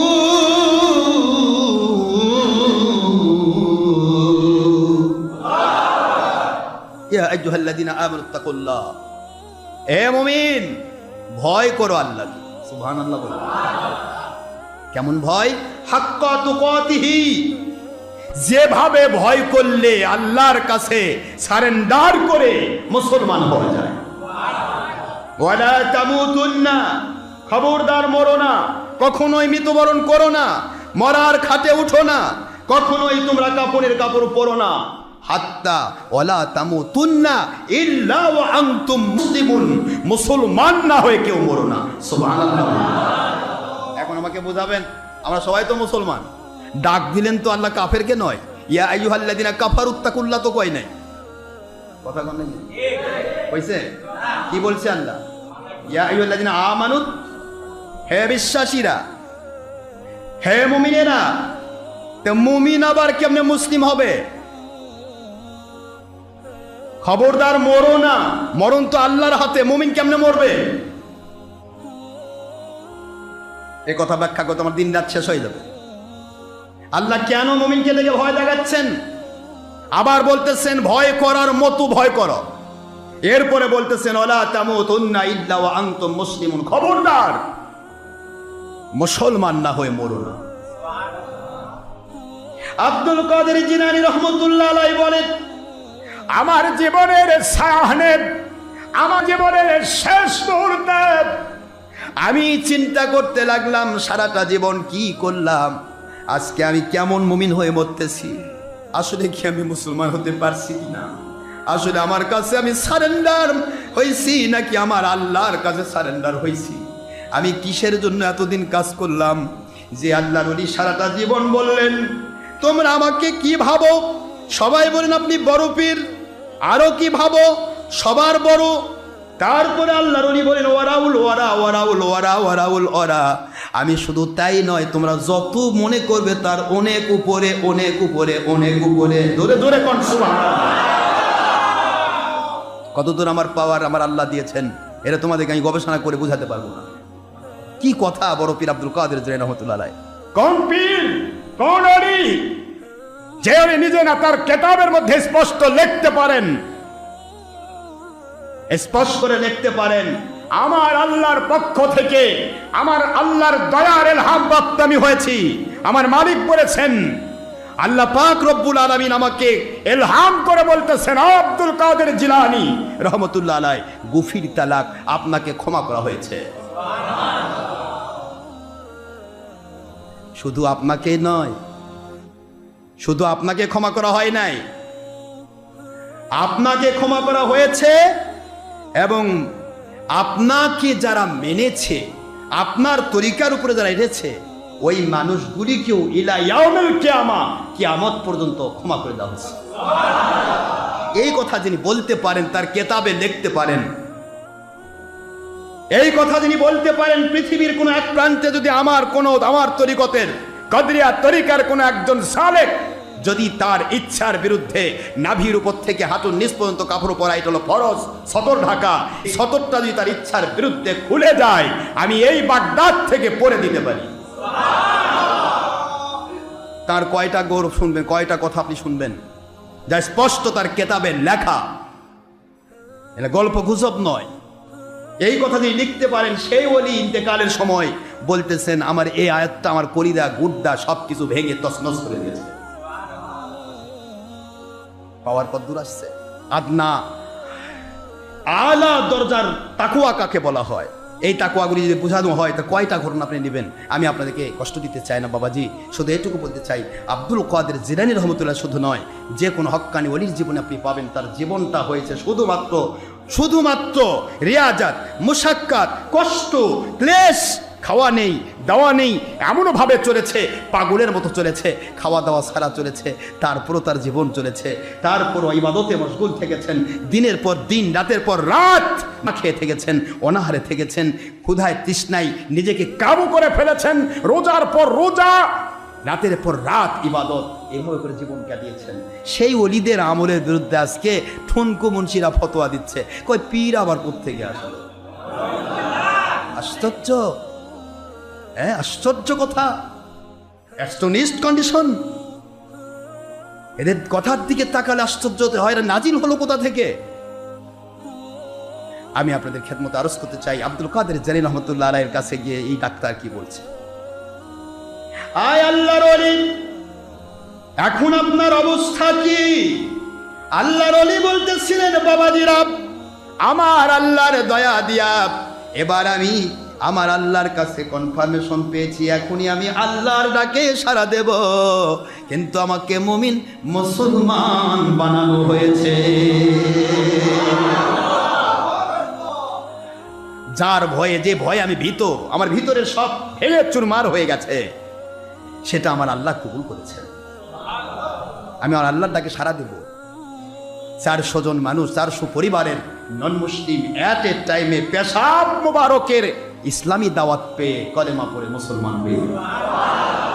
আপনারা বলেন তো, ওলিয়া উলিয়া আছে না নাই? থাকবে কি থাকবে না? আজকে ইমাম মাহদী আলাইহিস সালামের গল্প সবাই করে, সব ফেরকা গল্প করতেছে। সেদিন একজন প্রশ্ন দিয়েছে, কয় হুজুর অমুক হুজুর কইছে অমুক দেশে বলে ইমাম মাহদী নাজিল হয়েছে, তিনি জেলখানায় বন্দি আছে। ইমাম মাহদী করে জেলখানায় বন্দি করে রাখবে? ইমাম মাহদীকে জেলখানাত বন্দি করার আগে করোনা ভাইরাসক জেলখানাত বন্দি কর। ইমাম মাহদী জেলখানা বন্দি আছে, তবে ফের তিনি বের হয়ে চলে আসবে। কত ইমাম মাহদীর পাগল, অবশ্য জীবনে বায়াত মানে, কয় বায়াত আবার কি? বায়াত। আর ইমাম মাহদী আসলাম এসে প্রথমে হাত বাড়ায় দিবেন, কারা আমার আল্লাহ কোরআন সুন্নাহর খেলাফতের পক্ষে, বায়াত হও। মাহদীর গল্প করে, কিন্তু বায়াতের বিরোধী, বাতিল 72 কোম্পানি, বায়াত বিরোধী, বায়াতের পক্ষে নয়। এরা ইমাম মাহদীর গল্প করে। আস্তাগফিরুল্লাহ। আল্লাহ বোঝার তৌফিক দিন, কবে ইমাম মাহদী আসবেন সেটা আল্লাহর কুদরতি ব্যাপার, ভবিষ্যৎবাণী করার ক্ষমতা আমাদের নেই, কিন্তু আসবেন ইনশাআল্লাহ। ঠিক না ভাই? ঠিক জোরে বলুন, আসবেন। এই আশাটার অপেক্ষায় আমরা রয়েছি, ঠিক না ভাই? ঠিক বাবারা? তো বাবারা, আমি আপনাদেরকে আর কষ্ট দিতে চাই। দেশ বিদেশ থেকে অনেকেই কষ্ট করছেন, অসংখ্য জায়গা থেকে, শত শত জায়গা থেকে আপনারা আমাদের সাথে সম্পৃক্ত রয়েছেন রেডিওতে। আমি আপনাদের কষ্ট দিয়ে কথা বলতে চাই না। তো আব্দুল কাদের জিলানী রহমতুল্লাহ আলাইহি যে এই যে তাকওয়া, আল্লাহর ভয়ে ভীত হয়ে কলিজা গুড্ডা ভেঙে তছনছ হওয়া, এটা পৃথিবীতে বিরল ঘটনা। এটা হলো উচ্চ দরজার তাকওয়া, এর সবচেয়ে বড় দরজা। আওসাত দরজার তাকওয়াতে যদি দেখায়, আপনি বুঝতে পারবেন যে আওসাত দরজার তাকওয়াটা কি। আল্লাহ বলেন, লাআল্লাকুম তাত্তাকুন, রোজা তোমাদেরকে শিখাবে আল্লাহর ভয়। যেই ভয়ে ভীত হলে হক্কানি আলেম হওয়া যায়, তাকওয়াশীল হলে ওলি হওয়া যায়, তাকওয়াশীল হলে আল্লাহওয়ালা হওয়া যায়, তাকওয়াশীল হলে মুমিনে কামিল হওয়া যায়, তাকওয়াশীল হলে মুসলিমে কামিল হওয়া যায়, তাকওয়াশীল হলে আপনার আলেমে হক্কানি হওয়া যায়। এই তাকওয়াই শিখাবে আপনাকে রমজান মুবারকের রোজা। তাকওয়া কি?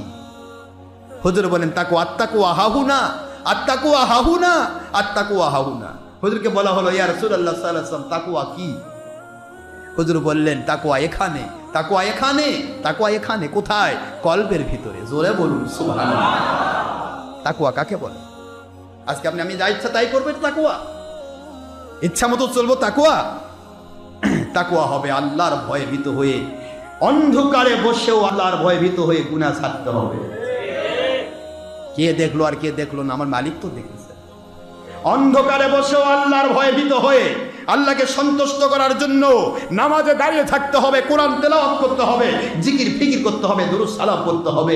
অন্ধকারে বলিকে দেখুক আর না দেখুক, আমার আল্লাহকে সন্তুষ্ট করতে চাই। তাকওয়া এটাকে বলে। বাবাজিরা আমার, ইউসুফ ইবনে হুসাইন রাই রহমতুল্লাহ আলাইহি এত বড় দরজার একজন আল্লাহওয়ালা ছিলেন, সারাটা জীবন আল্লাহর জন্য নিজেকে ব্যস্ত রাখতেন। হঠাৎ করে জন্নুন বিসরি রহমতুল্লাহর সময়ের ঘটনা, ওনার সময়ের এই ঘটনা। জন্নুন বিসরি রহমতুল্লাহ আলাইহি তৎকালীন সময়ের শ্রেষ্ঠ আল্লাহর ওলি ছিলেন। এই আল্লাহর ওলির সময়ের ঘটনা বলবো নি? তাকওয়া কাকে বলে? এটা আদনা। আমার দেখালাম প্রথমে আলা, প্রথমটা কি? আলা। এবার আওসাতে আসেন, মধ্যমবর্তী তাকওয়া কাকে হয়? হুসাইন নঈ রহমতুল্লাহ আলাইহি এক সময় তিনি তার কাফেলা নিয়ে যাচ্ছিলেন, রাস্তার মধ্যে হঠাৎ করে রাত্রি গভীর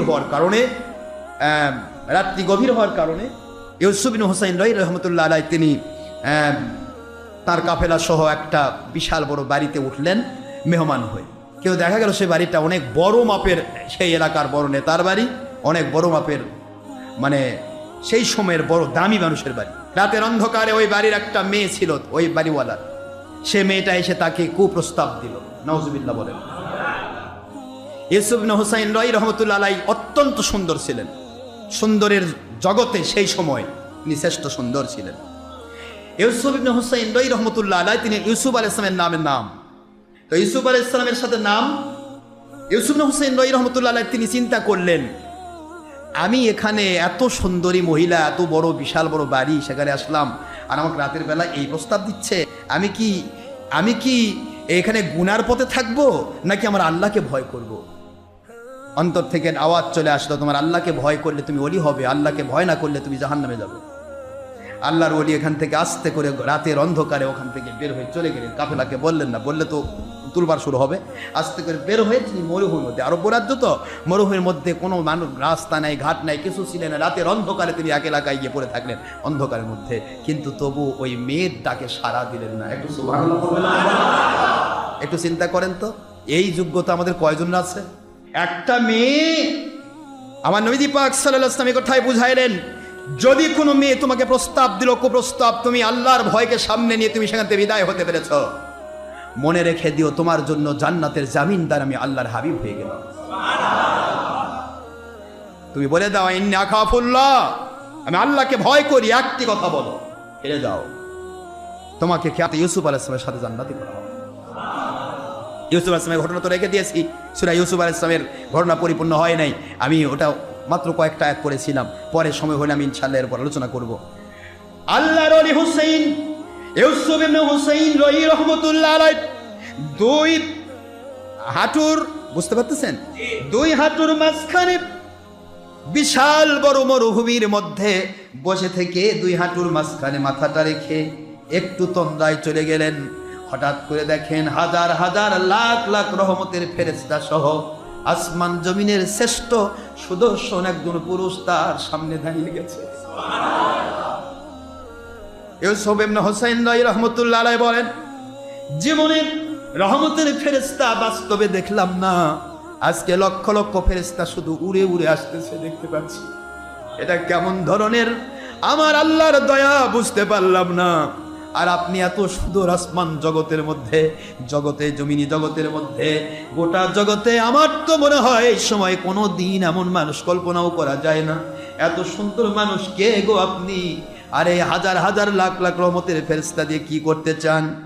সঙ্গে সঙ্গে ওই সুন্দর মানুষটি বলেন, ও ইউসুফ ইবনে হুসাইন রই রহমতুল্লাহ আলাইহি, এই মুহূর্তে আপনি আমার সুন্নতের পাবন হয়ে গেছেন।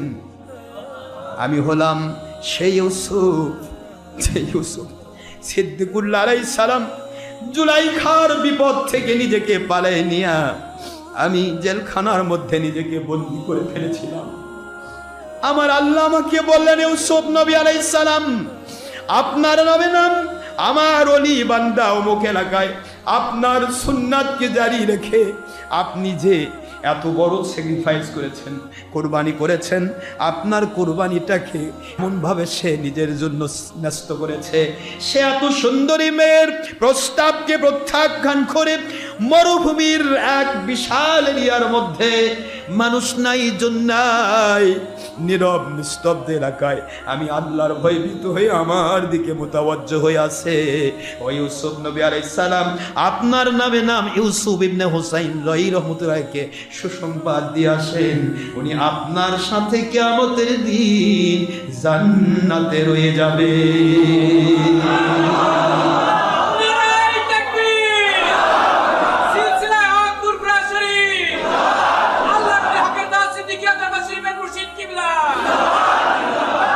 অসাধ্যকর তাকওয়া, অসাধ্যকর তাকওয়া মানুষকে কিভাবে আল্লাহ পাক তাকওয়াশীল বানায়। ইউসুফ ইবনে হুসাইন রহি রহমতুল্লাহ আলাইহি সেটা পেয়ে গেলেন। তিনি বলে দিলেন যে আপনি আল্লাহকে পাওয়ার জন্য এ যুগের শ্রেষ্ঠ ওলি জুন্নুল মিসরি রহমতুল্লাহ আলাইহি ওনার কাছে চলে যান। ওনার কাছে গিয়ে আপনি বায়াত গ্রহণ করুন, আমল করতে থাকুন, আল্লাহ পাক আপনাকে কবুল করেছেন। একটু সুবহানাল্লাহ পড়বেন না বাবাজি? অসাধ্যকর। এই জন্য আল্লাহ বলেছিলেন লাআল্লাকুম তাত্তাকুন, লাআল্লাকুম তাত্তাকুন। বান্দাকে তাকওয়া শেখায় কিভাবে, তাকওয়ার নিম্ন স্তরের তাকওয়া কি বলে দেব, বলবো? নিম্ন স্তরের তাকওয়া বলার আগে আমি একটা কথা বলতে চাই। সামনে শবে কদরের রাত, প্রতি রাতে, এখন তো আজকে রাতে শুরু, গত রাত তো 21-এ যাচ্ছে, তাই না? নাকি কি বলেন আপনারা? সামনে আসতে যে 23। হুজুর বলেছেন বুখারীর হাদিস, আন আবি হুরায়রা রাদিয়াল্লাহু তাআলা আনহু قال قال রাসূলুল্লাহ সাল্লাল্লাহু আলাইহি ওয়াসাল্লাম তাহাররু লাইলাতাল কদরি ফিল ভিতরি মিনাল আশরি আওয়াখিরা মিন রমাদান, রাহুল বুখারী মুসলিম। বুখারী মুসলিমের হাদিস, হুজুর বলেছেন সাল্লাল্লাহু আলাইহি ওয়াসাল্লাম, তিনি বলেছেন রমজান মুবারকের শেষের দশকের ফিল ভিতরি, বেজর রাত, মিনাল আশরি, শেষের দশকের বেজর রাত, আওয়াখিরা মানে শেষ, মিন রমাদান, রমজান মাসের শেষ দশকের বেজর রাতগুলিতে শবে কদর তালাশ করো। জোরে বলুন সুবহানাল্লাহ। তাহলে আমাদের শবে কদর তালাশ করার দরকার আছে কিনা? জোরে বলুন। আমার মালিকের দয়া, আমাদের সবচাইতে মজা হচ্ছে আমরা আল্লাহর দয়া পুরা রমজান মাসই আমরা ঘুমাই না, আলহামদুলিল্লাহ। কিন্তু আপনারা রমজান মাসে কমে পক্ষে 10টা দিন বেজর রাতগুলিতে একটু আমল করতে পারবেন? কথা বলেন না কেন? কি হবে আমল করলে? লাভ আছে না লস? ইন্না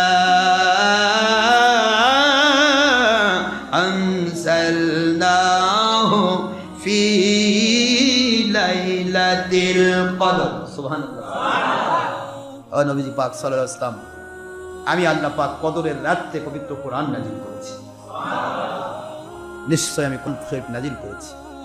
হুজুর জানেন পবিত্র শবে কদর কি রাত কি? হুজুরকে আবার জিজ্ঞাসা আল্লাহ করছেন, ওয়ামা আদরাকা মা লাইলাতুল কদর। ও নবীজি, লাইলাতুল কদর কি জিনিস তা কি আপনি জানেন? সুবহানাল্লাহ। তা কি আপনি জানেন লাইলাতুল কদরটা কি জিনিস? ওমা আদরাকা মা লাইলাতুল কদর। হুজুরকে আল্লাহ নিজে প্রশ্ন করছেন, নিজে আবার উত্তর দিচ্ছেন। লাইলাতুল কদরে, বলেন, লাইলাতুল কদরে খায়রুম মিন আলফি শাহর। সুবহানাল্লাহ বলেন। লাইলাতুল কদরটা হচ্ছে রমজান, এটা হচ্ছে হাজার হাজার মাসের চাইতে উত্তম। যদি 1000 মাস নেওয়া হয় তাহলে 83 বৎসর, কথা কয় না, 83,083 বৎসর 4 মাস। রমজান মাসে প্রত্যেকটা আমলের বদলা কমের পক্ষে 700 গুণ। গুণ দেন তো কত বছর হয়? বরং এটা তাফসীর কারকরা বলেছেন খয়রুম মিন আলফি শাহর। এই আলফুন শব্দটা এখানে 1000 না হয়নি, না হয়েছে হাজার হাজার হাজার হাজার মাসের চেয়ে উত্তম। এখন উত্তমটার ব্যাপারটা কত দূর পর্যন্ত এটা আল্লাহ ভালো জানেন, নবীজি ভালো জানেন। উত্তম কত উত্তম মালিক ভালো জানেন। সুবহানাল্লাহ বলবেন না বাবা? তাহলে আমরা কি লাইলাতুল কদর আমল করতে চাই তো? যেহেতু লকডাউন চলছে, আমরা ফরজ ইবাদতে রিস্ক নিচ্ছি, ফরজ ইবাদতে রিস্ক নিব, জুমার নামাজে রিস্ক নিব, 5 ওয়াক্ত নামাজে রিস্ক নেব, কারণ ফরজ আইন, কি ঠিক না? ঠিক। কিন্তু নফল ইবাদতে রিস্ক নেওয়ার দরকার নেই, সরকারের সাথে যুদ্ধ করার দরকার নেই। সরকার আইন করেছে অনেক লোক একত্রিত হতে পারবে নফল নামাজে, নফল ইবাদতে। আপনার বাড়ি বাড়ি করা পারবেন না? কথা কোনে জোরে বলবেন না তো? মান হরিমা ফাকাদ হুরিম। যে ব্যক্তি শবে কদরের রাতের রহমত থেকে বঞ্চিত হলে সে বঞ্চিত হয়ে গেল। নাউজুবিল্লাহ বলেন। তা আমরা বঞ্চিত হব? আমরা আল্লাহ পাকের কাছে রহমত প্রাপ্ত হতে চাই, ঠিক না বাবারা? তাহলে প্রত্যেক রাত আপনার বাড়ি বাড়ি গিয়ে যে বেজর রাতগুলিকে আমল করেন, কমের পক্ষে 27 রাত। কোন রাত বাবারা? 27 রাতটা কেন? আমার ইমাম, আপনার ইমাম, সারা জগতের শ্রেষ্ঠ ইমাম, ইমামে আজম, ইমামে আজম হযরতে আবু হানিফা রাহমাতুল্লাহি আলাইহি, আবু নুমান, তিনি বলতেছেন লাইলাতুল কদর আমার আল্লাহ শেষের দশকের বেজর রাতগুলিতে দেয়। গোপন করার অর্থ হচ্ছে আল্লাহর নবী হুজুর পাক সাল্লাল্লাহু আলাইহি ওয়াসাল্লাম তিনি গোপন করলেন কেন? কারণ প্রতিটা রাতই যেন তারা শবে কদরের মর্যাদা পায়, শবে কদরের জন্য তারা চেষ্টা করুক। তাহলে প্রত্যেক রাতই শবে কদরের সওয়াব আল্লাহ দিবে, আল্লাহ সওয়াবের অভাব নেই। দ্বিতীয় নম্বর তিনি বললেন লাইলাতুল কদরটা 27 রজনীতে বেশি হয়ে থাকে। কোন রজনীতে আপনারা? 27 রজনীতে বেশি হয়ে থাকে। 27 রজনীতে বেশি হয়ে থাকে, 27 রজনীতে বেশি হয়ে থাকে কিভাবে? উত্তর তৎকালীন সময়ের ইমামগণ, তিনি তো ইমামুল আইম্মা, সকল ইমামের সর্দার। সুবহানাল্লাহ বলবেন না বাবা? সব ইমাম চলে আসলেন। আল্লাহর ওলি, আপনি তো সকল ইমামের সর্দার। ইমামে শাফি রহমতুল্লাহ বলেছেন, ইমাম শাফি রহমতুল্লাহ এত বড় দরজার ওলি, তিনি বলতেছেন ইমাম আজমের কাছে গোটা জগতের সমস্ত আলেমরা তারা হচ্ছে শিশুর মতো। যেরকম সুবহানাল্লাহ। ইমাম আজম তিনি হলেন সকল শিশু সন্তানের পিতার মতো, তিনি যেরকম সুবহানাল্লাহ। ইমাম আজম রহমতুল্লাহ এত বড় জ্ঞানের অধিকারী ছিলেন, কার দয়ায়? সেই ইমাম আজম রহমতুল্লাহ আজকে তুচ্ছ তাচ্ছিল্য করতেছে, বাতিল বাধ্য বেশ করল আমাজাব আহলে হাদিস। আমি আপনাদের কিন্তু আরজ করেছি, ইমাম আজম রহমতুল্লাহের কথা বললে দিন রাত নাই শেষ করবো। আমি আপনাদের মতে বলতে চাই, ইমাম আজম রহমতুল্লাহ কি বললেন কথাটা বলে দিই। কমের পক্ষে আমি এই কথা জিজ্ঞাসা করব যে শবে কদর রাত্রিটি আমরা কেন 27 রজনীতে বেশি গুরুত্ব দিয়ে থাকি? হানাফি মাযহাবে 27 রজনীটা বেশিরভাগ গুরুত্ব দেওয়া হয়। কি বাবার কথা বলছেন না কেন গুরুত্ব দেওয়া হয়? ইমাম আজম বলেছেন আমার আল্লাহ পাক এক প্রকার ইন্ডিকেশন দিয়েই দিয়েছেন, 27 রজনীতে তিনি শবে কদর দিয়ে দেন। কিরকম? প্রশ্ন করা হলো, তিনি বললেন লাইলাতুল কদর শব্দটার মধ্যে 9টি অক্ষর আছে। লাম ইয়ে, বল বাবা, লাম ইয়ে, লাম ইয়া লাই, তারপরে লাম, তারপরে তা, লাইলাতুল, কয়টা হলো? তারপরে আলিফ লাম, লাইলাতুল কদর, কফ দাল র, সব মিলে কয়টা হয়েছে? 9টা। লাইলাতুল কদর শব্দের মধ্যে 9টি অক্ষর রয়েছে। কয়টা অক্ষর বাবারা? আল্লাহর ওলি কাকে বলে? কি ধরনের ইমাম আমাদের চিন্তা করেন। কেউ হারাতে পারেনি কোনোদিন, কোনো দিন তাকে কোনো প্রশ্ন করে কেউ হারাতে পারে না। মন খারাপ হচ্ছে আপনাদের না? হ্যাঁ, কোন দরজার ওলি ছিলেন? হ্যাঁ, সেই সময় এক শ্রেণীর মূর্খ মহিলারা, শিক্ষিত মহিলারা, তারা সকলে আসলো ইমাম আজমের কাছে। ও ইমাম আজম, জি। ইমাম আজম রহমতুল্লাহ আলাইহির কাছে চলে গেছে, সরাসরি নি, তার মাধ্যমে, খাদেমের মাধ্যমে, সরাসরি না। অনেকে কয় যে সরাসরি কোনো ওলি কোনো মহিলার সাথে দেখা করেন নাই। আমরা তো আদনা দরজার একেবারে নাই। তাদের সাথে ও আব্দুল কাদের জিয়া রহমতুল্লাহ বলেন, বা বাউদ্দিন নকশবন্দ রহমতুল্লাহ বলেন, মোজাদ্দেদ আলফেজ সাঈদ রহমতুল্লাহ বলেন, অথবা হযরত মঈনুদ্দিন চিশতি আজমির সাজি রহমতুল্লাহ বলেন, বা ইমাম আজম রহমতুল্লাহ, এগুলার তো পশম কেন, পেশাবের সাথে তুলনা আছে কিনা সন্দেহ আছে। ঠিক না? ঠিক করে কোন? কিন্তু পশ্চিম হলো, আমি আপনাদের বলতে চাই, এই দরজার হয়েও আমরা গুনাহগার। আমরা অনেকভাবে চেষ্টা চালিয়ে যাচ্ছি কি করে আল্লাহকে মানা যায়। কি ঠিক না? ঠিক। তাহলে ইমাম আজম কেমন মানতেন? কথা বুঝতেছেন না? ইমাম আজম রহমতুল্লাহ আলাইহির কাছে আমরাই মহিলার কাছে যাচ্ছি না, তাহলে ইমাম আজম যাইতেন না? আমরা মহিলাকে আসতে দিচ্ছি না। আমাদের লাখ লাখ মহিলা, পুরুষ মহিলা ভক্ত আসতে দিলে আসবে না? আসা পারবে? আপনার বউ নিয়ে আসেন তো একদিন, আপনার পাকা মুরিদ। একজন মুরিদ কন্ত, হুজুর অমুক দিন আমার বউয়ের সাথে মোবাইলে কথা বুঝলেন, দেখি তো একটা হুজুর বাড়ান, হুজুর আপনি তো অমুক দিন আমার সাথে কথা বলেন, আমার স্ত্রী আপনার সাথে কথা বলে, বলছে পারবেন? মোবাইলে কথা বলা তো নাজায়েজ নয়। প্রশ্নের উত্তর দেওয়া তো দরকার। মহিলাদের সমস্যা হতে পারে, তারপর একটা মহিলা কথা বলার সুযোগ আছে? এই সুযোগ আমাদের কাছেই নাই। আর ওনারা কি, যার পশমের সাথে তুলনা নেই আমাদের, ওনারা কি? কথা বোঝেননি আব্বারা? তাকওয়ার বিষয়টা বুঝবেন। ওলি আউলিয়া কাকে বলা হয়? তারা তো সেই দরজা। মহিলারা আসছে, ইমাম আজম রহমতুল্লাহ আলাইহি, জি আপনি তো সব বিষয় পারদর্শী, অনেক কথা জানেন। আল্লাহ পাক একটি জায়গায় আমাদেরকে জুলুম করেছে। নাউজুবিল্লাহ। কোন জায়গায় জুলুম করেছে? কাজে আপনি ওয়াজের মধ্যে বলেছেন, কোরআন শরীফের সূরাতুন নিসার 3 নম্বর আয়াত, ফানকিহু মা তাবা লাকুম মিনান নিসা, বুঝতেছেন তারা? মাসনা ওয়া থুলাসা ওয়া রুবা ফাইন খিফতুম আল্লা তা'দিলু ফাওয়াহিদাতান আও মালাকাত আইমানুকুম। আয়াত শরীফে দাতে করতে হলে আল্লাহ পাক বললেন পুরুষরা 7টা বিয়ে করতে পারবে। তাহলে আমরা মহিলারা কি হলাম? আমরা কেন 7টা করতে পারবো? প্রশ্নটা কি খারাপ? আসলে খারাপ নয়। মহিলাও 7টা করতে পারবে তো? না। বাংলাদেশে তো মাঝে মধ্যে একটা করে সরকার আসে আর কয় আমরা এখন আল্লাহর কোরআনের প্রবর্তক হয়ে গেছি, পরিবর্তন করে। আল্লাহ কইছে লিযযাকারে মিসলু হাজ্জিল উনসাইয়াইন, 2টা মেয়ে সন্তান বরাবর একটি ছেলের সম্পদ। আর আমার বাংলাদেশে কোরআনের হাত দিবার চাই, কত বড় জাহেল। এতে জাহেল বলবে, কি বলবেন এরা? এ আবু জাহেল ফেল। এরা কোরআন সংশোধন করতে চায়, কত বড় স্পর্ধা। আমার আল্লাহ কয় সাবধান, নমরুদকে চুবাইছি মশা কামড় খাইয়া, সাবধান, বারিস না। মহিলা পুরুষের অধিকার সমান করবে। আস্তাগফিরুল্লাহ। আমি বলতে চাই মহিলা পুরুষের অধিকার সমান করবেন, তো সন্তানগুলা সব পুরুষের পেটে দেন, মহিলাকে দেন কেন? এত কষ্ট করে সারা মাস বহন করে নিয়ে বেড়ায়, 10 মাস ধরে আপনি সন্তান একদিন পুরুষরা নেন তো নিয়ে তাই দেখান যে মহিলা পুরুষ একাকার, কিছু এই ল্যাংটা মার্কা পুরুষ ও মহিলার সাথে নাচ যায়, মহিলার সঠিক উত্তর দিতে হবে। কি কথা কন না কেন? অধিকার বলে দিবে, কি অধিকার নিবে? আস্তাগফিরুল্লাহ, নাউযুবিল্লাহ। মহিলারা চলে এসেছে আল্লাহর ওলির কাছে, ওলি ঘাড়ায় দেবে।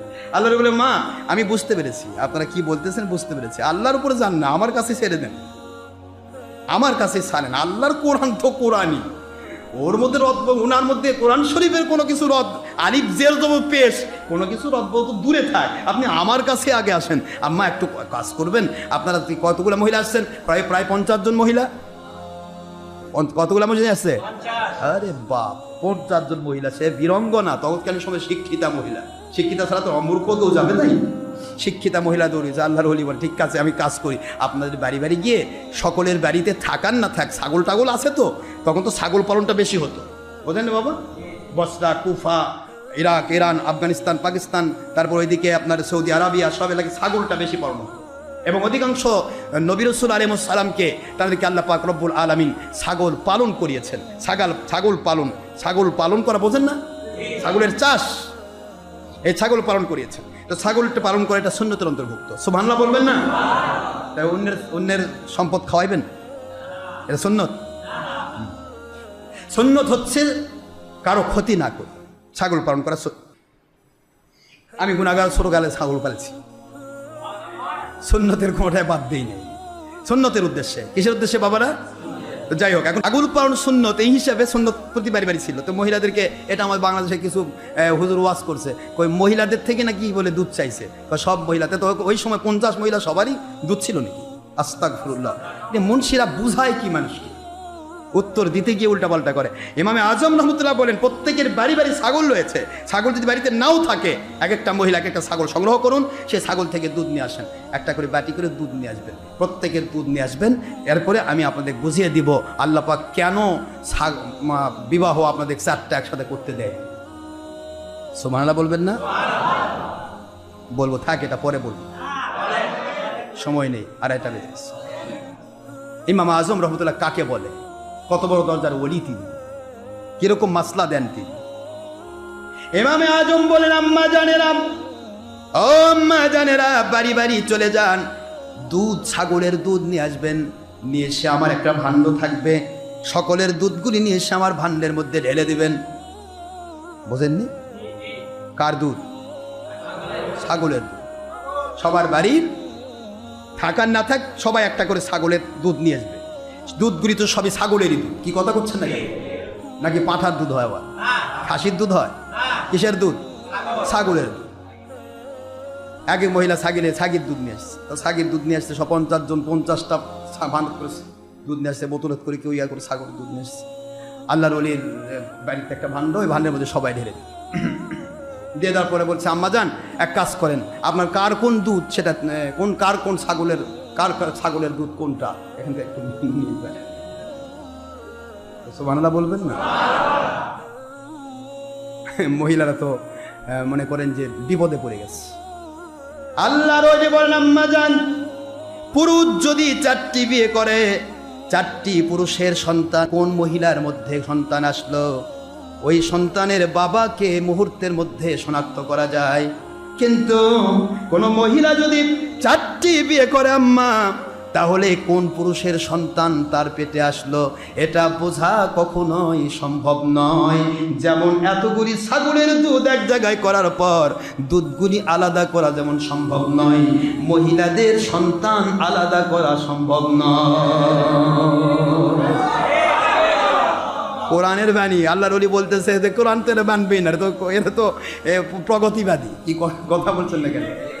এটা উল্টাবাদী, এটা তো কোরআন মানবে না, এদের ঘায়েল করতে হবে এভাবে। তো মুসলিম সেই আল্লাহর ওলি বলতেছেন যে আমি আমার আল্লাহর দয়াতে পেয়েছি। লাইলাতুল কদর কয়বার আসছে? লাইলাতুল কদর শব্দের মধ্যে অক্ষর কয়টা? 9টি অক্ষর। আল্লাহ তো বলতে পারতেন ইন্না আনজালনাহু ফি লাইলাতুল কদর, লাইলাতুল কদরের রাতে কোরআন নাজিল করেছি। এরপরে বলতেছেন ওয়ামা আদরাকা মা লাইলাতুল, আবার লাইলাতুল কদর দরকার নাই, বলে দিতেন যে ইহার ভিতরে কি বলেন না? আমরা একবার হাসানের নাম ধরি, অমুক হাসান, হ্যাঁ ঠিক আছে, এরপরে সে বই নিয়ে আসছে, সে ডাল নিয়ে আসছে, সে বকরি নিয়ে আসছে। কথা বলছেন না কেন? প্রথমে নাম হলো, পরে কি সব সর্বনাম? আর কথা বলছেন না বাবা? তো আল্লাহ তো সর্বনাম এখানে ব্যবহার করতে পারছেন। ইন্না আনজালনাহু ফি লাইলাতুল কদর, লাইলাতুল কদরে কোরআন নাজিল হয়েছে, ঠিক এইভাবে পরে পরে বলতে পারতেন ফিহা। হ্যাঁ কি বলেন না কেন? ফিহা, উহার মধ্যে, উহা কি, উহার এই বলতে পারতেন, কিন্তু আল্লাহ তিনবারই এই তিনটি অক্ষর সমৃদ্ধ লাইলাতুল কদর শব্দ প্রয়োগ করলেন। লাইলাতুল কদর ওমা আদরাকা মা লাইলাতুল কদর, লাইলাতুল কদরি খায়রুম মিন আলফি শাহর। এই তিনবার 9টি অক্ষর বিশিষ্ট এই শব্দটা কোরআনে ব্যবহার করে আল্লাহ পাক ইন্ডিকেশন দিয়েছেন 3 9 27 হয়। একটু জোরে বলেন সুবহানাল্লাহ। এই 27 রজনীতে বেশি শবে কদর অনুষ্ঠিত হয়ে থাকে ইমাম আজম আবু হানিফা রহমতুল্লাহর মতে, যার কারণে হানাফি মাযহাবে 27 রজনীটাকে গুরুত্ব বেশি দেওয়া হয়। কিন্তু বাতিল 72 ফিরকা কয় এটা কেন করতেছে? কি কথা কি বুঝতে পেরেছেন? এগুলি বোঝাতে গেলে সময় লাগবে। মহান আল্লাহ বোঝার তৌফিক দান করুন, আমরা যেন কদরের রাতে কমপ্লিটলি মর্যাদা রক্ষা করতে পারি। আরেকটা বিষয় ইতিকাফ। ইতিকাফ শব্দটা আপনারা সবাই জানেন। আল্লাহকে পাওয়ার আশায় বাড়িঘর ত্যাগ করে মসজিদে 10 দিন, অর্থাৎ গত রাতে সন্ধ্যার আগ থেকে শুরু করে আপনার ঈদের চাঁদ ওঠা পর্যন্ত এই সময়টা এই ইতিকাফ করা। এই ইতিকাফ শব্দে যেটা ব্যবহার করবে, এই ইতিকাফটা কি? এটা সুন্নতে মুআক্কাদা আলাল কিফায়া। সমস্ত এরিয়ার মধ্য থেকে যদি একটা লোক বসে, ওই ব্যক্তির পক্ষ থেকে পুরা এরিয়ার মানুষের সুন্নতে মুআক্কাদার আদায় হয়ে যাবে। যারা বলেন সুবহানাল্লাহ। কিন্তু একজন যদি না আদায় করে, সবাই সুন্নতে মুআক্কাদা তরকের গুনাহে গুনাহগার হবে। এই যে ইতিকাফ, ইতিকাফের মর্যাদা এক কথায় হুজুর দিয়েছেন যে ইতিকাফ তো ইতিকাফই, প্রতিটা মুহূর্ত তার আল্লাহ পাক রব্বুল আলামিনের সাথে ডাইরেক্টলি কানেকশন থাকবে। দ্বিতীয় নম্বর, ও ইতিকাফ করে বের হলো আর কবুল 2টি হজ এবং ওমরা নিয়ে বের হলো। এবং 2টি কবুল হজ আর ওমরা, এটাকে কমের পক্ষে যদি 700 গুণ করা হয় কত গুণ হবে এখন হিসাব করে দেখা দরকার। সব কিছু হিসাব করে আমরা দেখব আল্লাহর সন্তুষ্টি পাওয়ার জন্য ইতিকাফ তো আমাদের এখানে আমাদের ইয়ার বসার ব্যবস্থা আমরা করেই থাকি। আমি প্রতি বছর আমি নিজেই বসে থাকি।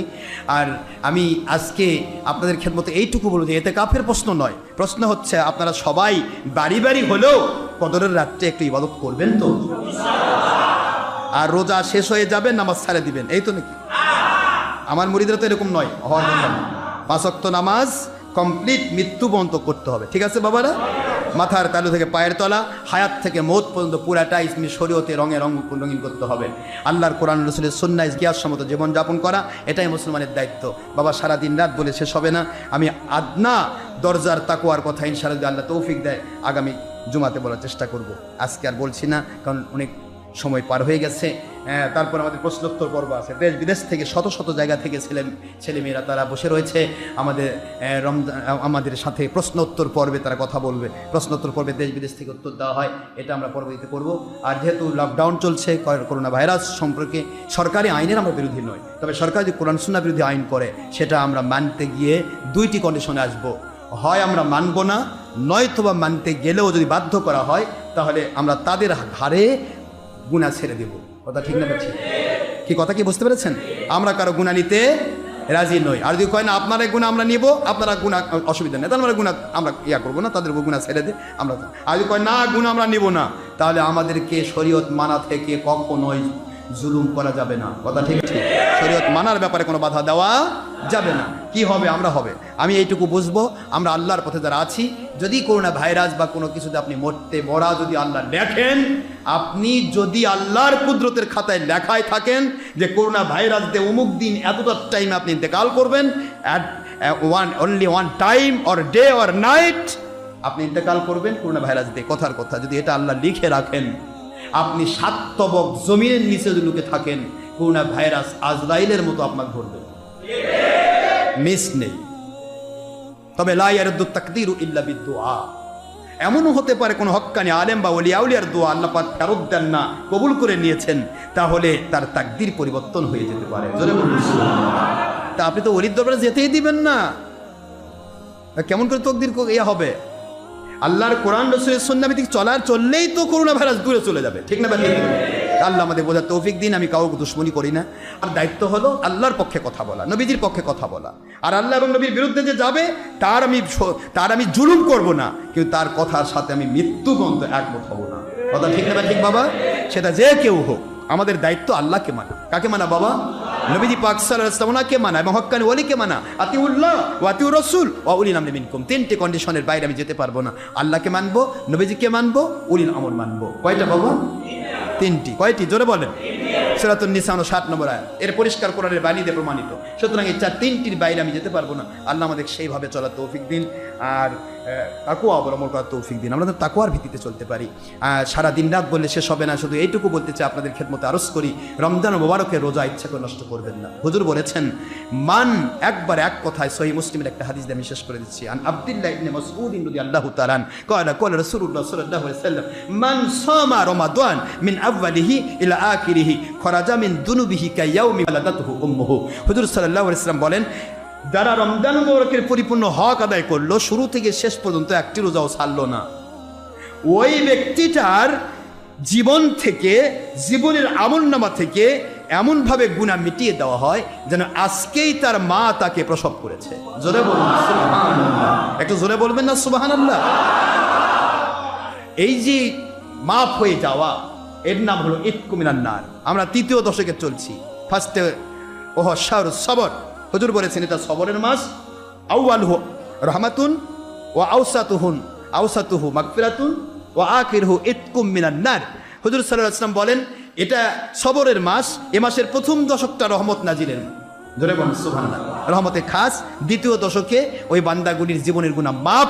3য় দশকে জাহান্নাম থেকে মুক্তি দিয়ে জান্নাত বরাদ্দ করা। ধরে বলুন সুবহানাল্লাহ। জান্নাতের ঘোষণা দেওয়া। সুতরাং এই ঘোষণা থেকে যেন আমরা বঞ্চিত হয়ে না যাই। মনে থাকবে তো ইনশাআল্লাহ? বাস, তাহলে যথেষ্ট। নামাজ, রোজা, হজ, যাকাত এগুলি শরীয়তের আওতায় মানতে হবে। যদি না মানা হয় তাহলে সে ওলিও হবে না, সে আলেমও হবে না, সে পীরের মুরিদও হবে না। কথা ঠিক না ঠিক?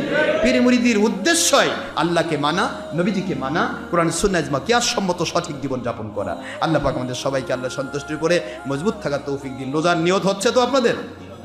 রোজা এক ফরজ নিয়ত। কথা বলেন। প্রতিদিন নিয়ত করা কি? প্রতিদিন রোজার নিয়ত মিলে 2টা ফরজ। কয়টা? নামাজ 17। প্রতিদিন কয় ফরজ? নামাজ 17 ফরজ। তারপর ওয়াজিব 3টা তো আছে, 3 মিলে 20 হয়ে গেল। কত? ঠিক আছে না? তাহলে এই যে আপনার নামাজ প্রতিদিন, এই যে 20 টাকা নামাজ যদি বাদ দিয়ে দেন, রোজা 2 ফরজ একদিনে। রোজা কয়টা ফরজ? আর নামাজ 17 ফরজ, ওয়াজিব 3, কত হলো? তাহলে এই যে 20 টাকা নামাজ আপনি যদি বাদ দিয়ে দিচ্ছেন প্রতিদিন, তারা রোজা রাখতেছেন না বাদ দিচ্ছেন? অনেকে বলে নামাজ রোজা রাখলে, নামাজ বাদ দিলে কি রোজা হবে? রোজা হবে। এক আমল বাদ দিলে আরেক আমল হবে না তা বলা যাবে, কিন্তু আপনি ক্ষতিগ্রস্ত হচ্ছেন। রোজা করা একটা ফরজ, রোজার নিয়ত করা একটা ফরজ। রাতের বেলা নিয়ত যদি না করতে পারেন, দিনের বেলা যদি হয় তাহলে নিয়ত করবেন আল্লাহ পাক আজকের দিনের, আর রাতে যদি করেন আগামীকালকে। কথা কি বুঝবেন বাবা? নাওয়াইতু আন আসুমা গাদাম মিন শাহরি রমাদান আল মুবারক ফারদাল্লাকা ইয়া আল্লাহ ফাতাকাব্বাল মিন্নি ইন্নাকা আনতাস সামিউল আলিম। এটা রাতের বেলা। আর যদি দিন হয়ে যায়, দিনের সারা দিনের মধ্যে যদি আপনি নিয়ত করেন না, নিয়ত কিন্তু করতে হবে। তবে নাওয়াইতু আন আসুমাল ইয়াউমা, আসুমাল ইয়াউমা, আজকের দিন আমি রোজা রাখছি, এই নিয়ত করে আপনি রোজা রাখবেন। অথবা বাংলাতে পড়বেন, আরবি মুখস্থ না থাকলে কি পড়বেন? বাংলায় পড়বেন। নিয়ত করে নিতে হবে। নিয়ত কিন্তু ফরজ। নিয়ত কি? ফরজ। তাহলে আমরা রোজা রাখবো, নামাজ পড়বো, হজ ফরজ হলে জীবনে একবার হলেও হজ করব, যাকাত যদি ফরজ হয় হিসাব করে দেব, ইমান সঠিক রাখবো, ইনশাআল্লাহ আল্লাহর দয়ায় আমরা আল্লাহর সন্তুষ্টি পেয়ে জান্নাতে হব। ঠিক না? ঠিক বলবেন। ইমান, নামাজ, রোজা, হজ, যাকাত এটা কমপ্লিট থাকতে হবে। এর পাশাপাশি আপনি ওলিদের সাথে থাকবেন। ওলিদের সাথে আল্লাহ যদি দয়া করে জান্নাতি বানাই দিবে, ওলিদের সাথে আপনাকে হাসর করাবেন, আপনি তাদের সাথে জানান। এটা আল্লাহ পাকের দয়ার উপর নির্ভর করবে। আমি আপনাদেরকে আর দীর্ঘক্ষণের কষ্ট দিতে চাই না। মহান আল্লাহ আমাদের সবাইকে আল্লাহ সন্তুষ্টির পক্ষের মুজাহিদ হিসেবে, ইমাম মাহদী ইসলামের পক্ষের, কোরআন সুন্নাহর পক্ষের, ইজমা কিয়াসের পক্ষের, সঠিক ইসলামের পক্ষে, বাতিল 72 ফেরকার ইসলামের বিপক্ষে আল্লাহ পাক আমাদেরকে বলিষ্ঠভাবে মৃত্যু পর্যন্ত সস্তি সপরিবারে কবুল করুন। আমিন। ওমা আলাইনা ইল্লাল বালাগুল মুবিন। হাদা মা ইনদি মা ইয়ানফাদ ওয়া মা ইনদাল্লাহি ওয়া রাসূলিহি সাল্লাল্লাহু আলাইহি ওয়াসাল্লাম। সুবহানাকা আল্লাহুম্মা ওয়া বিহামদিকা আশহাদু আল্লা ইলাহা ইল্লা আনতা আস্তাগফিরুকা ওয়া আতুবু ইলাইকা। আসসালামু আলাইকুম ওয়া রাহমাতুল্লাহি ওয়া বারাকাতুহু।